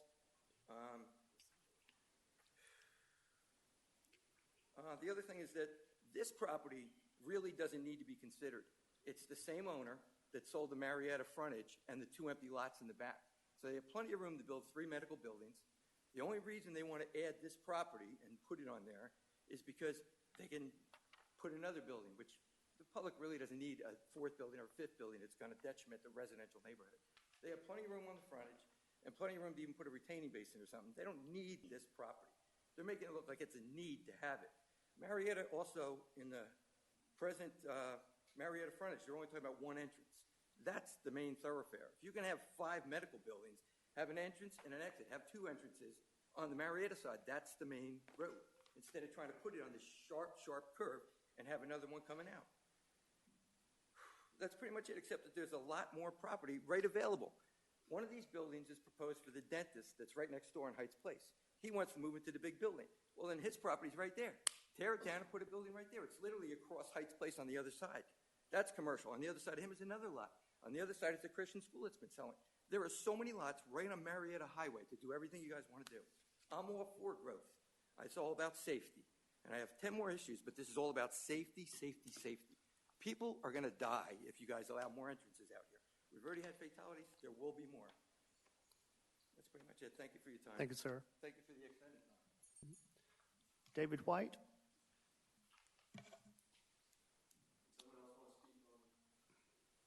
Is that you, sir? Yeah. Okay. Okay. The applicant still has 13 minutes and 36 seconds. If they would like to make additional comments. Would the applicant like to speak or rebut? Okay, great, thank you. Appreciate you having us back up. We can certainly sympathize with the safety. You know, we don't want anybody to get hurt or to get killed, and you know, just trying to serve the community with medical buildings and office buildings. We'd like, you know, you guys to investigate the accidents and the fatalities to see what they are. You know, we certainly don't want to do that. As Cherokee County has made a proposal to, you know, make improvements with decel lanes, you know, to make everything safe, that would improve the situation there. So we're obviously in favor of that. You know, it sounds like there may be a broader issue here with traffic and maybe enforcement of the traffic. You know, lots of different roads in the general area were mentioned in addition to this specific area. So maybe there's some enforcement that could help relieve these issues, you know, to help keep people safe. There is one driveway there now for the residential. There's one driveway there proposed for the commercial. It's a small office building. We have not prepared an ITE trip generation study, but we'll be happy to do that and get that to Mr. Green so that you guys can see that. It doesn't generate a ton of traffic. Just, you know, small office building. I have a small office building, and I go in once in the morning and I leave once in the evening, just like I leave my house in the morning and I come back once in the evening. So they're not high generation users, but we certainly do want to keep everybody safe and want to do anything that council and the county wants us to do to, you know, make that drive cut safe. So with that, any other questions or any concerns that I could answer for you? Again. Not during the public hearing. Okay. All right. Thank you. Thank you. At this time, we will close the public hearing and open up for council for discussion. And again, tonight is just our public hearing on this case. There'll be no decisions made tonight. So if you have questions for Mr. Green or any comments. Mr. Carlin? Oh, I'm sorry. I thought you had a chance. I have a question. Sure. Mr. Waterman. So, am I to understand that a traffic study has not been done? Well, that's correct, sir. A traffic study has not been furnished. Okay. I would say, well, that's definitely needed.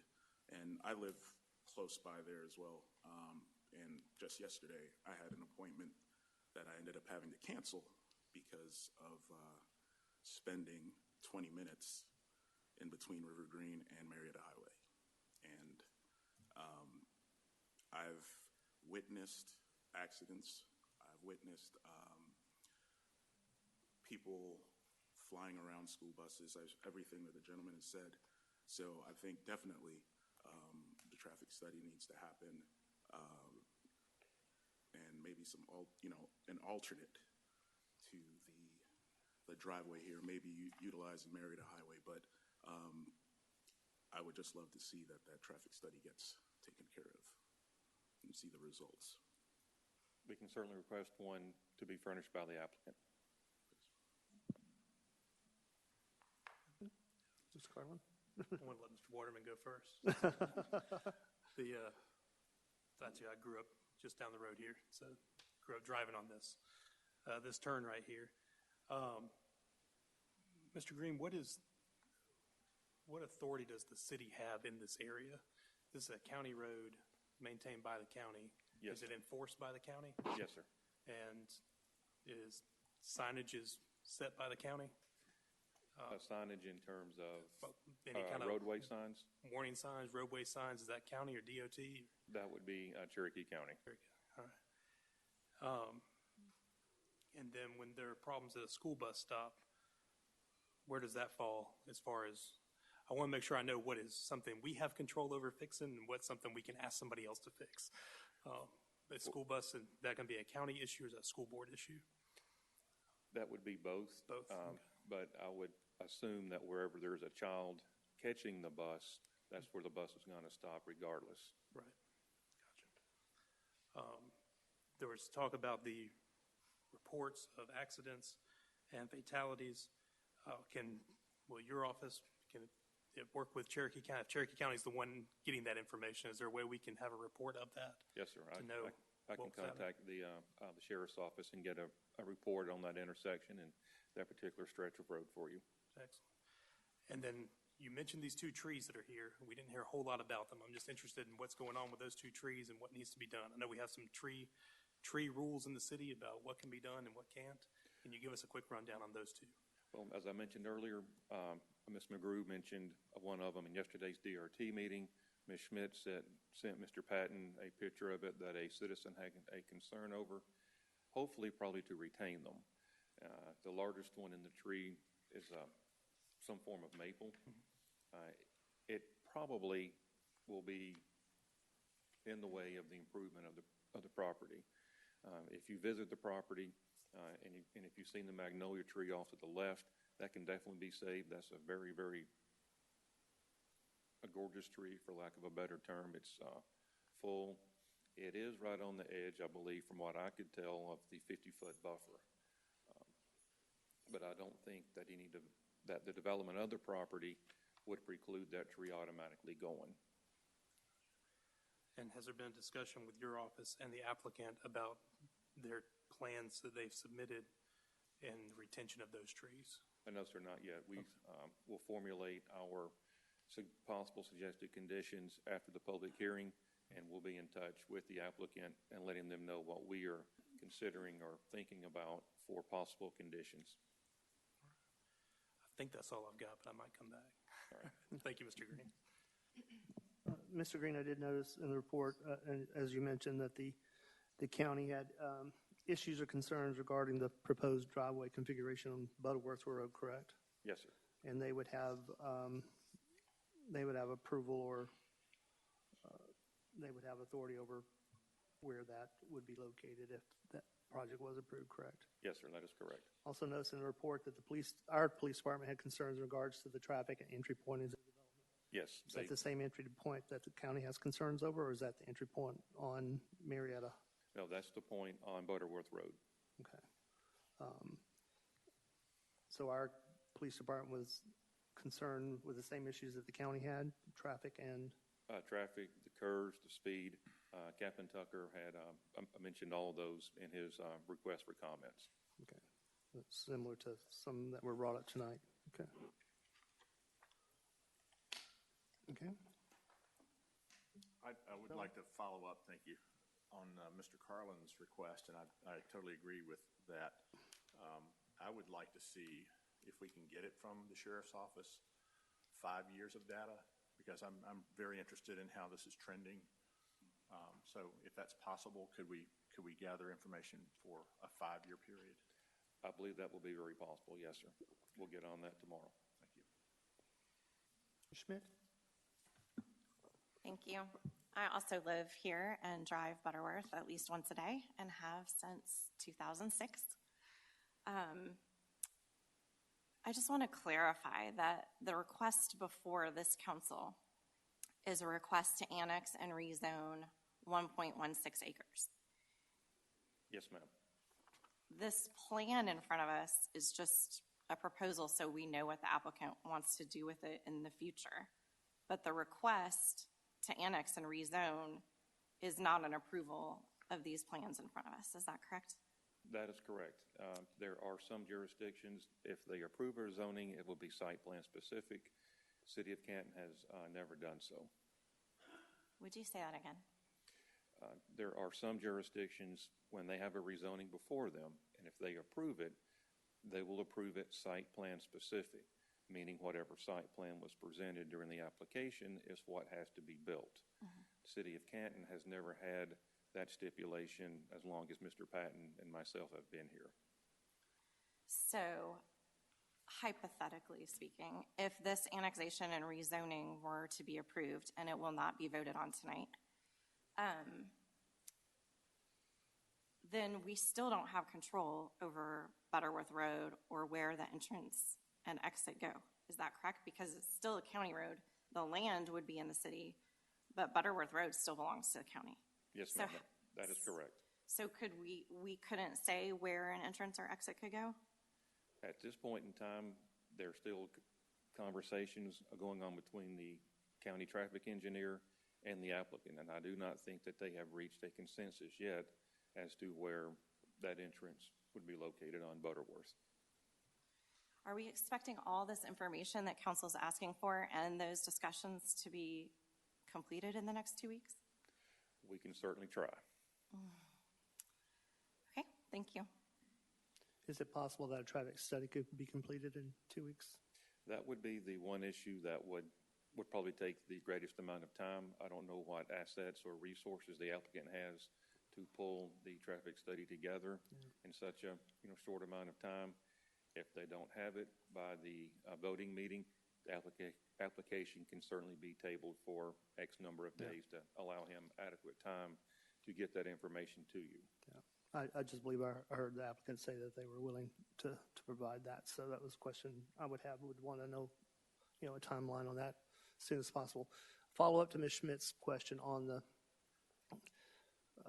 theoretically, if the city did not approve the rezoning, is it possible that the county could rezone? Yes, they could. They always have the option to request their rezoning. Again, just because they're requested to go to a general commercial or office zoning in the county does not mean that it would be approved. Right. So, but they could request the same zoning or something different, or? Yes, sir. I have a question about that. Yeah, Ms. Schmidt. Hypothetically. So how does that work? So, how does that make sense? If these buildings in the front are already in the city, and this 1.16 acres, if we denied the request for annexation and rezoning, and the county still went ahead and rezoned it, and they still build an office building there, then the sheriff goes to that if there's an emergency, but the police go to the ones in the front, but they're all in the same office complex? There could be some parcel access between the properties that's on Marietta Highway and property, that 1.16 acres that, if it's not annexed, could be developed as an office building. If it got rezoned, that's up to the developer. We have that similar situation on Marietta Highway already because we control the roadway, but a lot of the property on the highway is not in the city limits. Right. I did want to mention that we've discussed that issue a lot, including our recent retreat. I did want to just call attention.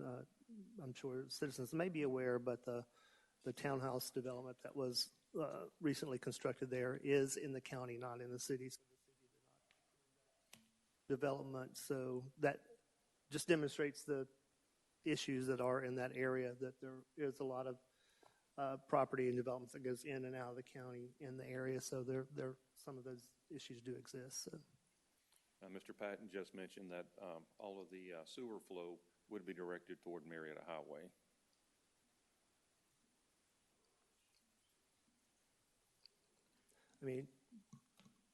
Typically as a general rule that it's my understanding, and it may be wrong, but that,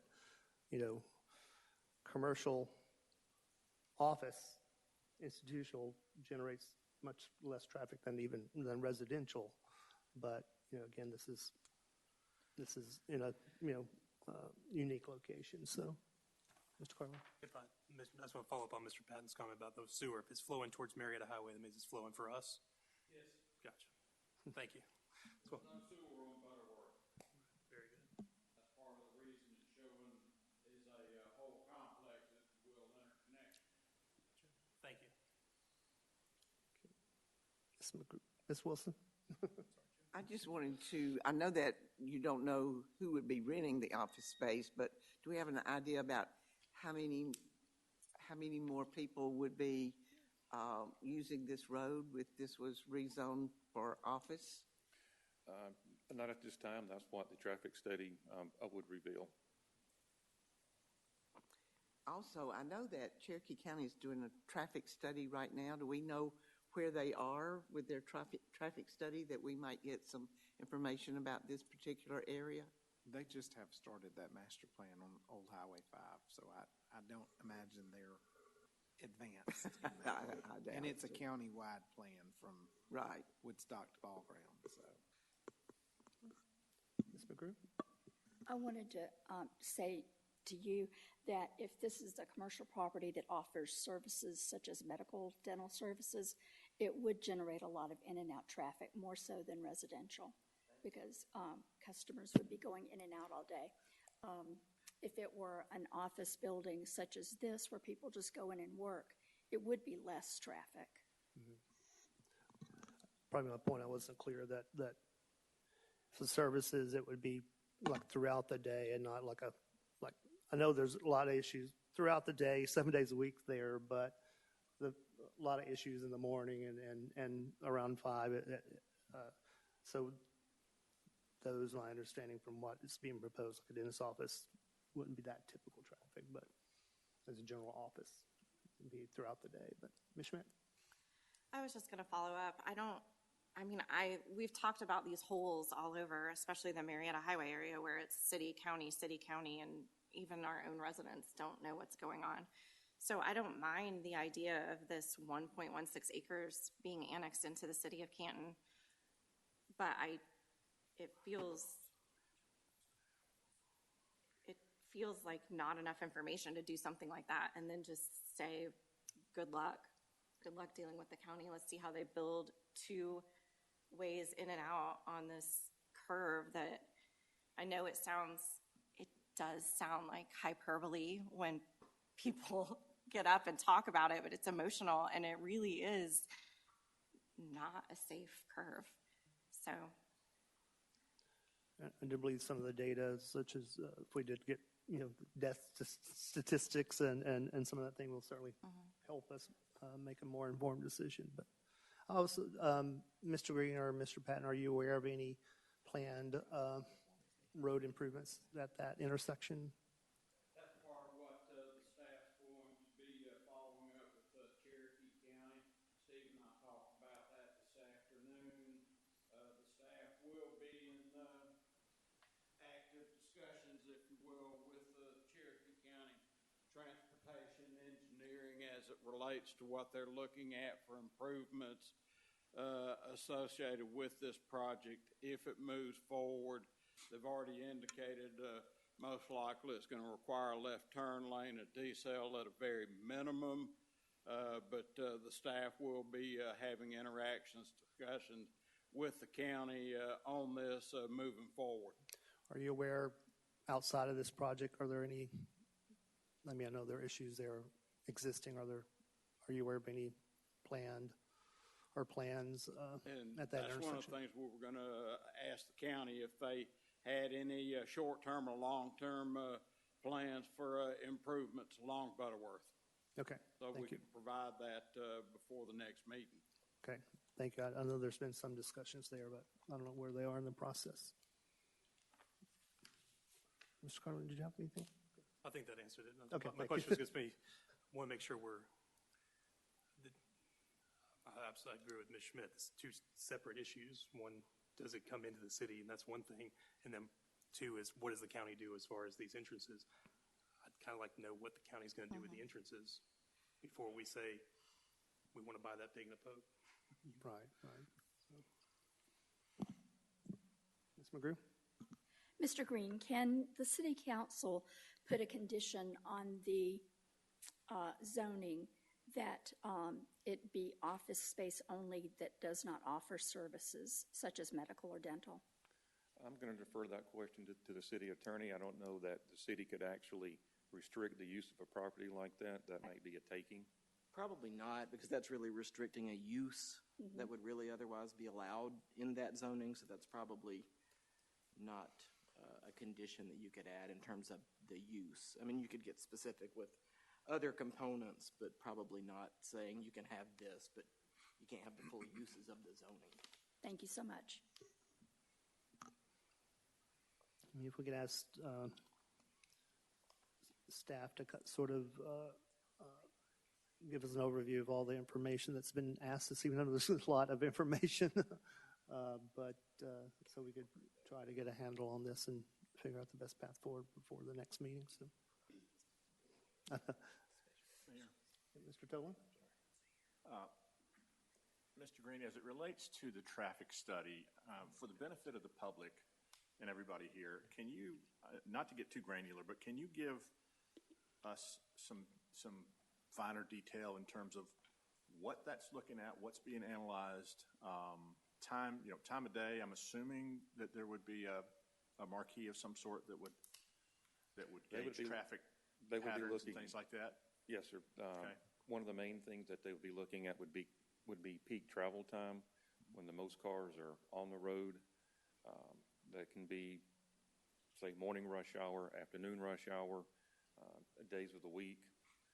They would be looking at those factors, and I'm sure there are several others. Not being a transportation engineer, I can't really go into the specifics of it just because I simply don't know what they are.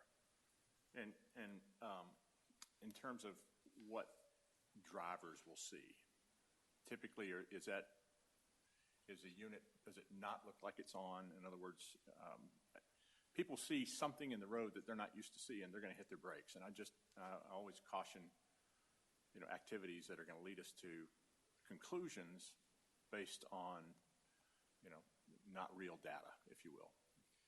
If I might add, Councilor Tolan, a traffic study generally will look at the existing traffic volumes along the roadway to be affected. It will look at projections of traffic from the proposed project onto the roadway. It will look at turning operations into the property, closest intersections are some of the things that are generally included with a traffic study. So traffic patterns, not necessarily speed? Generally, they won't necessarily address speed. It will include what the posted speed limit is for the roadway. But as far as a recommendation, speed needs to be decreased or increased, that generally is not included.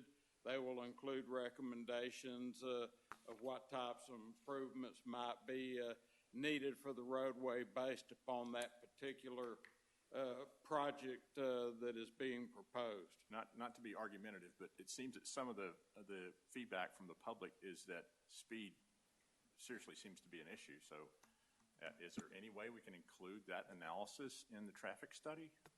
We can request the applicant look into that. The problem is you're asking an applicant to make a determination on what's already been approved as it relates to engineering on the existing road, radar, LIDAR, and all of those things as well. And if applicants were given the opportunity, they would love everyone to slow down in front of their commercial development. I mean, that's one of the reasons why it's not typically included. I understand. Okay. That's a shame. Okay, thank you. Schmidt? Isn't the traffic study that you're talking about, isn't part of how that's measured is just the black strips in the road that people drive over? Those black strips are traffic counters. Right. There are already some existing traffic count numbers, if you will, that can be utilized through GDOT and all. And I've got a note to look up what GDOT reflects for the traffic numbers, traffic counts in this section of Butterworth Road, if they have any. I do think that there is one or two counts between Marietta Highway and Knoxbridge Highway along Butterworth, if, from looking at the GDOT data in the past. But that's something that they would look at. They might actually do a visual count or put a counter out there. Some places will have someone sit with a counter and click every car that goes by for a certain amount of time. There are multiple methods to come up with existing traffic counts, traffic volumes. I think if I remember correctly, in the county letter, they referenced the last traffic count that was done there was in 2018. That was, part of the concern from Mr. Buchanan, County Transportation Director, was a traffic volume back then.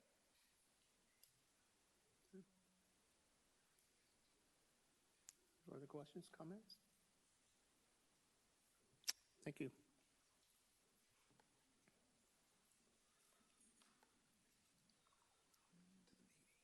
We'll move into our business portion of our meeting.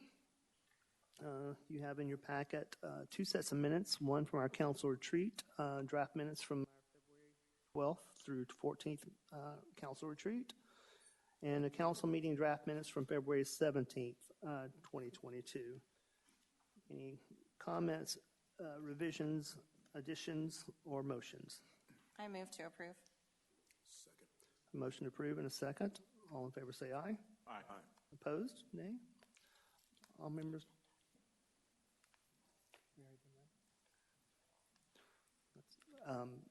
All members voted for the motion. So,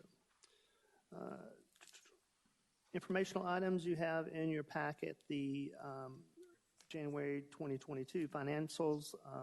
Ms. Forster is not with us this evening. Those are for information only, but if you have any questions, of course, you can direct those to Ms. Forster's attention. We have an informational item on an upcoming case. This is just your information only. The tech report will be given at the next meeting, but informational item from Mr. Green. All right. You may notice a change in the case number. It was originally filed as a master plan amendment. Some research done by Mr. Patton and myself discovered that a master plan was never submitted for the Iris Park development. Although it was mentioned in the conditions, I think it was 2002 maybe when they were approved. So this has been changed to a zoning condition amendment. This is Park Village, not Iris Park. Park Village, right? Park. All right. The total development for Park Village, it was right at 146 total acres. Out of that, the subject property is 36.9, where they are looking to amend the approved zoning. So far, there's been 146 single-family detached homes built in Park Village. The request for the zoning condition amendment is for 50 residential units, 35 which will be townhomes, 15 condominiums. It appears that those condos would be second floor condos. 452,100 square feet of light industrial, office, retail, and general commercial space is being asked for. Also notes on the plan that there's a possible 2-story parking deck. And as stated, this will be coming before you folks real soon.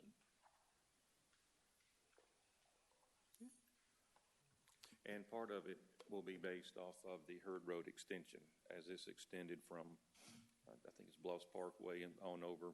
The townhomes are on the north side of Hurd Road, and the rest of the development is on the south side. Okay. Thank you for that information, Mr. Green. Look forward to getting more information on that. We'll move into new business now. Item A, discussion and possible action on the proposal to replace the police department and municipal court building stained glass window. Mr. Ingram.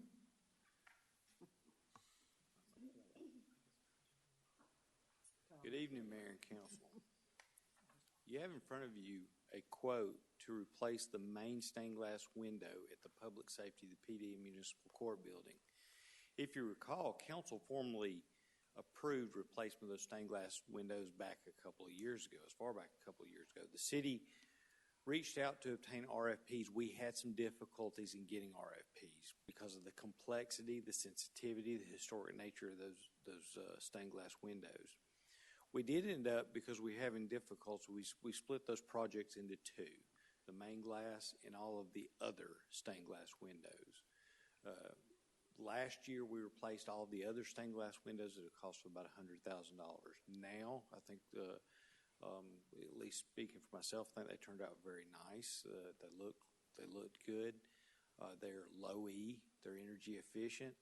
Now we're ready to do the main window. As before, the vendor has been instructed to, as carefully as possible, remove those windows and offer them to be provided to the church as we've done before. So you have a quote in front of you for $51,700 to go ahead and proceed with the replacement of that in similar fashion with similar windows as we did with the others. Okay. One of the notes, if I may add, that quote is dated February 8th. Now, the vendor may extend, honor their quote toward the end of the month, but since this has been discussed a number of times, I would ask that council consider action on this if you see it feasible to do that. The only other comment I would make on that is that, like with everything else, there's probably going to be a long lead time on getting the actual window parts for that replacement. So sooner the better, likely. It's still going to be a period of time to get that custom done. It's not a standard window. Questions, comments? I just want to make sure we're talking about the same thing. I thought we were talking about still the side windows. Are you talking about the one that's right there on Elizabeth Street, that main window? Mm-hmm. Yes, sir, Councilor. I thought when we first talked about this, that window was going to stay intact. Is there a requirement that has to be moved? That window's the one that's in the worst condition in the entire building. If you actually look at it, there's waves where it's starting to shift. We had quotes. We reached out to individuals to see if they could restore what was there. We had one group that said that they felt like they could restore it, but they weren't willing to guarantee the work. So, you're basically spending money on something that has no warranty on it. We looked at the possibility of doing basically a storm window in front of it, having a custom-built storm window and preserving what's behind it. But then there were questions that popped up about moisture in between and the ability to get rid of that moisture. And ultimately, what we came back to was the window's in bad shape. We're going to have it. There's a possibility in certain sections it could fall anyways. The way we need to get it fixed.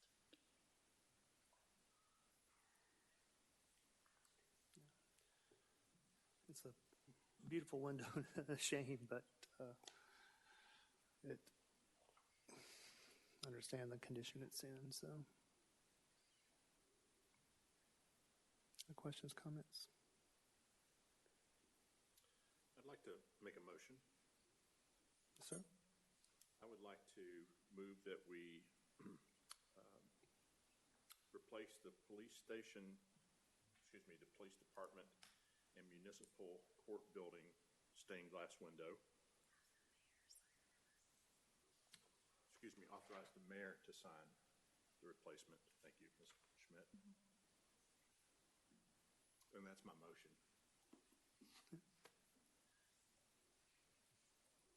Okay, a motion. Is there a second? Second. Further discussion? Questions? Mr. Carl?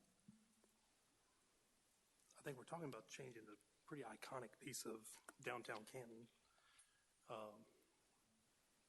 And I apologize for not getting to you sooner about this. I was under the impression we were talking about different windows. Then I'd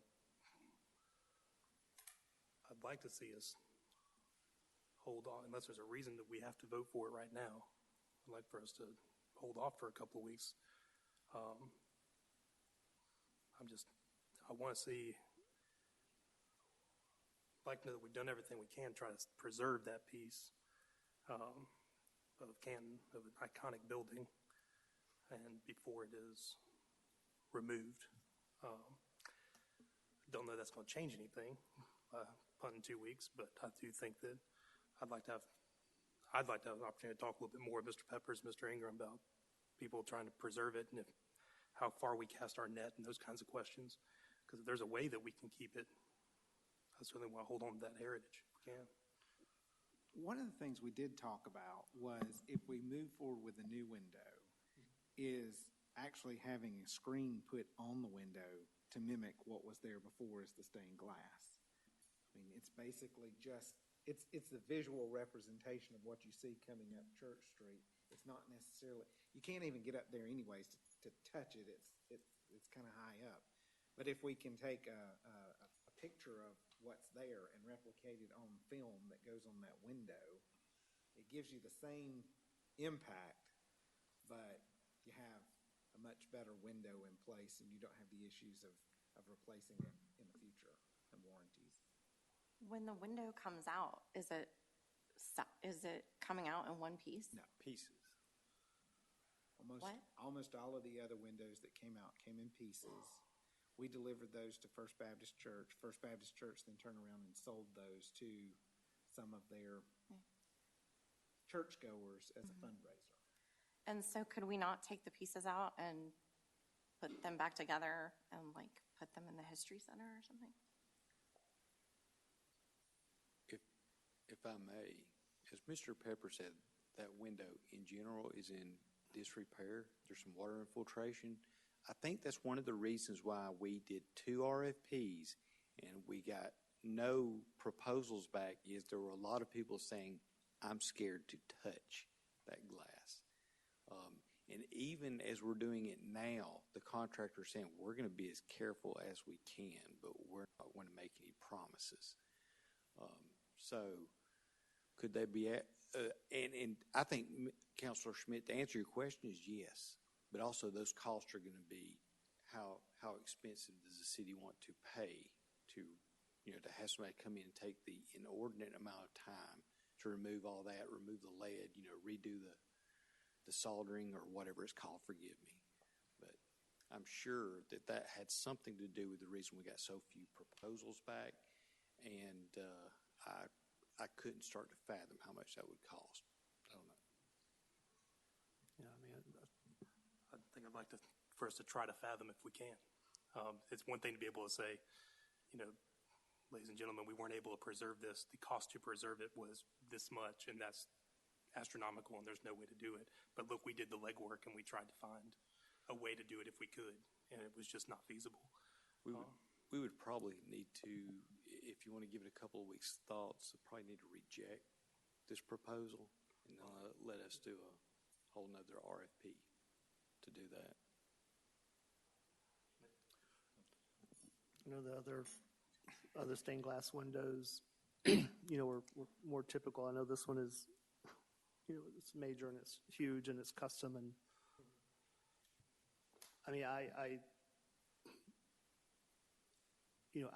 I can't imagine it not being there because it is so iconic. I mean, I also know that building being a former church and now a municipal building, that I know over the years, the tile roof and the windows and the leaks and all the things that, all the money's been spent on that building to make it, evolve from a church to a municipal building. I know there's been substantial money spent on it. I understand the need to do it.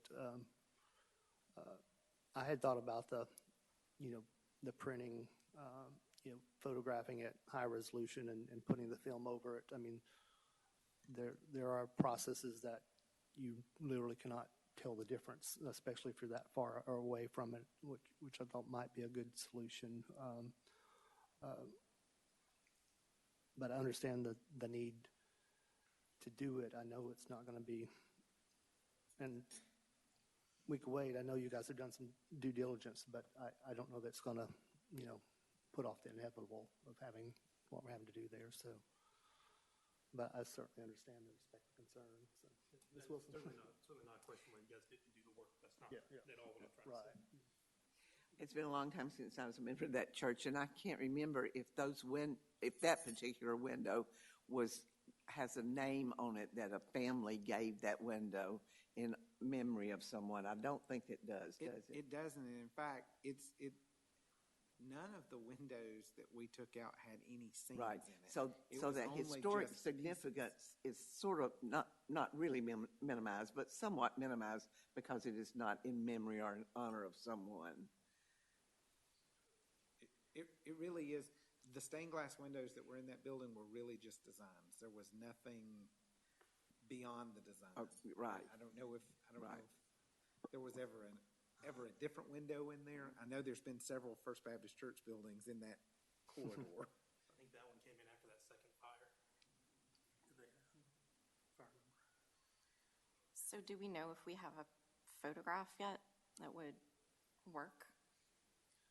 You would have to, I think, in that case, have to photograph it, and but they're. Well, I'm just saying, can we make sure if this goes through that before they take the window out? I mean, we could take a photo, but ultimately, it's just going to be a graphic artist and us deciding what we want to go back there. I mean, because it literally is just a pattern. It's not a scene or anything like that. So, for instance, if there's a big circle in the top of it, if you wanted to put the city seal right back in the top of it, you could do that. It is a straightforward process that I've done on projects for you. Basically photograph it, and as long as you have the high resolution and you do it to the same scale, that's what's there. I mean, you would do it, visually, you can have the same pattern and the same glass, the same colors. And there are companies that do that, and there are companies locally that could do it. It could be a good solution. I mean, it's not the beautiful stained glass it is, but there's a reason they don't do those anymore. So, but. And you said the one company that did offer to try to preserve it wouldn't guarantee the work? I don't remember seeing any warranty on it. How much was it? There's different levels of preservation. As Mr. Peppers mentioned, putting the storm glass over the front of it, you put me on the spot. I can't remember what the cost of that was, $75,000, $80,000 just to put a storm glass in front of it. And then personally, I've talked with others in the city, I think we're going to have an issue with moisture, especially during certain times. So I don't know how appealing that preservation would be to the city. We have never, at least from my understanding, never received a quote to actually have somebody come out and take every piece out, remove the old solder, the lead solder, and redo it. I think the guy that was doing the storm glass was talking about some repairs associated with that in that $75,000 quote, because there are some shifting in there. And one of the reasons why I think the quote was high was the concern of actually the construction of the window outside and not damaging what's already there, But I mean, we reached out to Department of Natural Resources. We reached out to HPC to see who they had, contacts they might have on stained glass. And I don't know if it's just one of those there's not a whole lot of those professionals out there, or they're just not doing that scale of a project anymore. It's probably a little of both. I remember when we made the decision to replace the side ones, and I personally expected a huge outcry from the community. I think I recall hearing that there wasn't really any, but I know this is different. I mean, again, it's kind of iconic, but. You've got a motion on the table, and it's got a second. My request would be for it to be withdrawn until we have some more information, maybe have an opportunity to talk. If that's not the case, then let's vote and see where it goes. I'm going to vote against it, not because I don't think that Ms. Peppers and Mr. Ingram did a good job. I think you guys did a great job. I think it's just a matter of not feeling like we have good information and we're talking about making this change. So I'm a no on it. Just lay it out on the table. But I'll certainly go with whatever the council has. Mr. Ingram, how many responses did you actually get back? We received none. We actually had to proactively go out and start asking vendors. And we received a local builder that said, okay, I'll replace, as long as I'm not rehabbing and preserving the other windows, I'll replace those with typical clad low-E glass. Okay. Okay, I understand.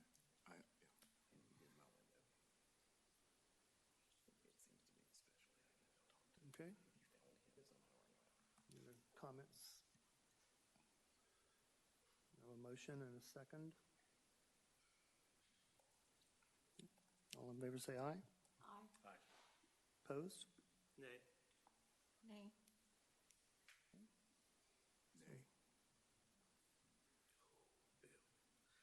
Lucky you. Hmm. Three. You got three. Okay.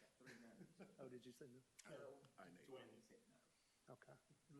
Let's do a roll call. Yeah, you got it. Ms. Wilson? I said yes. Yes. I said no.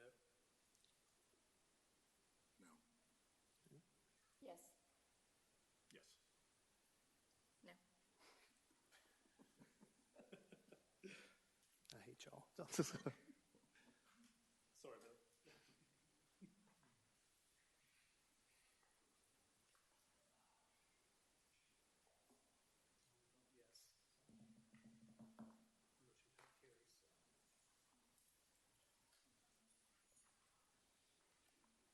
So item B, discussion of list of Unified Development Code amendments as discussed with Canton's Unified Development Code Committee. An amendment to add section 104-05-00 cottage housing development, and amendment to section 105-11.01 to add city council to hear variances when associated with another public hearing application. Mr. Patton. Yes, sir, Mr. Mayor, council members. This is a discussion. We will conduct a public hearing at the next city council meeting on the 17th in regards to all of these. When it was decided to bring all of this to city council coming out of the UDC committee, we did not have enough time to advertise and meet state requirements for a public hearing tonight. The UDC committee has met over several months. The staff has worked with the UDC committee in regards to all of these amendments, with the exception of the one about city council hearing some variance applications when they're associated with another case coming before city council, such as a rezone case or a master plan amendment, conditional use permit. Those would be, like I said, part of the public hearing with those other cases.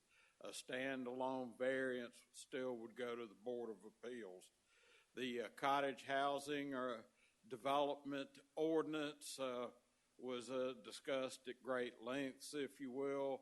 It is modeled and patterned off of Clarkston, Georgia's cottage housing development.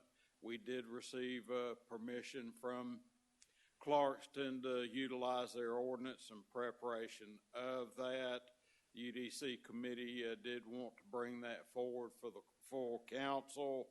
The other ordinance amendments, if you want to be here till breakfast in the morning, I will go through each one of them. There's 9 pages of UDC amendments that staff worked months going through with the committee on these. I would request that you maybe look through the list of amendments as proposed by staff and UDC committee, and they can speak if they're in favor of these. If you do have specific questions on any of the proposed ordinance amendments, please reach out to the staff and we'll have a discussion, try to explain the reasons why. I would point out with the cottage home development ordinance, it does list our single-family residential districts as being the districts available for this type of development. I would ask council to think about and consider if you would want to add possibly the RA6 or the RA8 zoning district into that particular section to allow for this type of development within those zoning districts as well. I'm here to answer any questions you have. First of all, I want to thank the committee, Ms. Schmidt, Ms. LaGrew, and Mr. Tolan. So thank you for, I know this is a lot of work. I just want on the proposed amendments, were those all unanimous from the committee? Yes. Okay. Ms. Grew, are you suggesting a virtual work session to go through these? Okay. Ms. Grew is suggesting a virtual work session to work through these.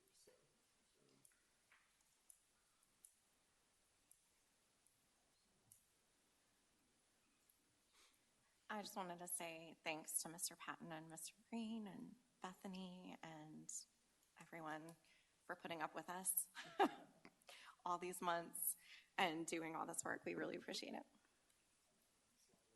It's definitely work that's been needed to be done for a long time. And it was good, thoughtful work. We didn't do anything, half-hearted. We put a lot of thought into it. We did. Thank you, Mr. Patton and Mr. Green. Yes, thank you very much. Bethany and Brittany, everybody. And like I said, we have advertised for public hearing for the next council meeting. So this will come up for a public hearing on the 17th. Council, you guys want to review this and see if you would want to consider a work session? Do you want to review it first or just? Whatever y'all want. I would be in favor of that. I mean, it feels like it would be nice to have us all together and just go over it. But I would at least like to know if people have questions before the public hearing, if our council has questions before the public hearing. So my question, if we're planning the public hearing for the next meeting, we should just schedule that. Fine. We'll schedule that before the next. Right So before. I guess we should look at it. Mr. Patton, how long do you think it would take to go over it? How fast can you talk? Could it be done in could it be done in an hour, for instance? Not if we go amendment by amendment. It would take a minimum of half a day if we did each proposed amendment. Like I said, the first list has about 60 amendments or so, best of my recollection. It's quite a lengthy list of items that the staff had already been jotting down that based upon things that we've seen that were in the regulations that kind of did not work in the real world, if you will. Things we've heard council members talk about needing to be addressed and altered, amended, that sort of thing. I could hit the high points, or Steve and I could hit the high points and try to make it as short as possible, that sort of thing. But like I said, if you want to do a amendment by amendment, it's going to take more than an hour. Mr. Patton, would you prefer to meet in person or virtually? Whatever the council wishes. That's why I'd mentioned if you will, kind of read through if there's a specific amendment that is listed that you have some other questions, reach out to me or Steve or any of the UDC committee members. I sort of took the lead on this. I'd probably be the best one to talk with, if you will, but You don't think I know as much as you, Mr. Patton? Ma'am? You don't think I know as much as you about these? I've been doing it a little bit longer, let me put it that way. Well, just so council knows, we did go through everything amendment by amendment. And so a lot of it is what the staff recommends because they've been doing it for so long. There's no reason to argue with it. There's no debate to be had about it. It was, we trust the opinions of the experts. So My thing is, I want to make sure everybody's on the same page before the public hearing in 2 weeks. I don't think that means that we need to go through this amendment by amendment. I'm pretty sure that this council trusts staff, and I'm pretty sure that this council, for the most part, trusts each other. So if we want to schedule just an hour before the next meeting and get through what we get through, I think there probably needs to be a discussion about the cottage housing. That's what we had talked about, is that we don't want to make a decision on that without council. But the rest of it is really, I don't think there's anything that controversial. Our signs might cause some discussion. Well, we didn't put signs in here, did we? No. Okay. Signs No, is coming we to are you later. still discussing additional amendments. Going to bring that at a later date to the council in regards to signage. Staff is working on a update, if you will, specifically for window signage that we should be mailing a draft copy of that out to the UDC committee members hopefully Monday. We always keep a little running list of items. We've started another list. Is it reasonable to ask Ms. Wilson, Mr. Carlin, and Mr. Waterman that if you have specific questions as you review, that we compile that list, and we, because Ms. McGrew and Ms. Schmidt and myself, I think we all agree that we agreed to. We have no questions. We don't have questions. That side has questions. Yeah, the other side of the mayor. But then we can go over those questions in that hour before the next. That, or if you would like, the three of you that were not on the committee, we could always have a quick meeting with just the three of you and go over it. Excellent idea. I think that makes sense. And then if there are contentious things, right? Plus we know cottage is something that might be something that you can simply discuss after the public hearing that night. And if there is some contention over one of the amendments, we could pull that out and approve the batch without that one that you want to discuss further. Well, we won't be approving anything. We'll just have the public hearing, so we can still discuss it after that at the meeting. So. But you're saying the cottage, we would not be looking at that at this time? Yes, you would. You would be looking at it at this time, correct? But that's the one that, already looked at that. and that's the one that they felt like needed the most discussion with the full council. Yeah. But you guys can certainly look through it and before you meet and discuss it, and like any specific questions. I went through it today and had a couple. One of the big things with the cottage housing development or cottage home development regulations is that there is a process for each proposed cottage home development has to come before mayor and council for approval. Yeah. That's part of the code. Yes, that is in the draft regulations that's a part of the package. Yeah. Let's do that if you guys want to. Three of you guys want to review it, and then Mr. Patton or Mr. Peppers can maybe schedule a quick work session with you guys. Okay. And of course, any three of the council members want to participate, you're invited to. I'm good. Been dreaming about another UDC meeting. It's just one of our committee members asked for the virtual work session. So, okay, we good on that? Okay, Mr. Peppers. The only thing I had, and I meant to add it to the agenda, was about the discussion with the elections on their IGA. But after reaching out to them, it's not something that we have to approve tonight. We can put it on the agenda in 2 weeks, and that way everybody amending that IGA, and that the county has agreed that as a county service, when there's a county, state, or federal election, they should pay for all the elections. So service delivery is already paying off, according to Bobby. So that's all I had. Okay, so you don't need a vote on that? No.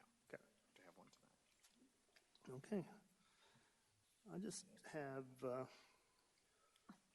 one item. We discussed doing this at the last meeting, but the Main Street Board had not met and discussed, but they have met and discussed. I guess the board had discussed and offered a slate of appointments. And so I was going to offer those tonight and ask for approval. They do have a work session that are coming up, and I know at our retreat, we were sort of asking for them to get their work plan together for the year so we could approve it. And so the appointments, I'd like to nominate Celeste Charleston, who's been a Main Street volunteer, also collaborates with Cherokee High School students and teachers. Dana Cox with the Middle and the Etowah. Jody Drinkard with Enjoy Cherokee Magazine. Stephanie Forte with A Cone to Pick.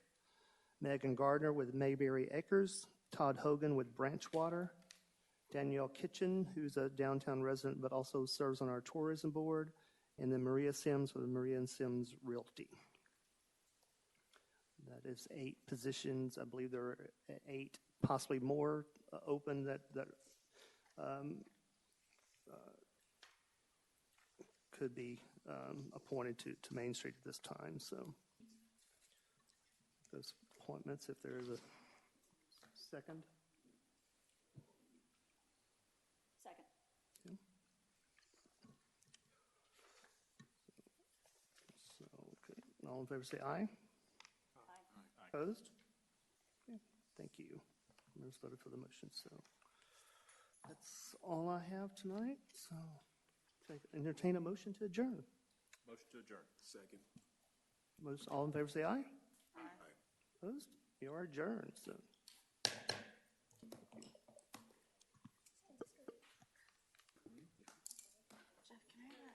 That sounds like a great plan, Cindy. You can have all of them. I promised myself no more sugar this month. Well, Practicing. oh.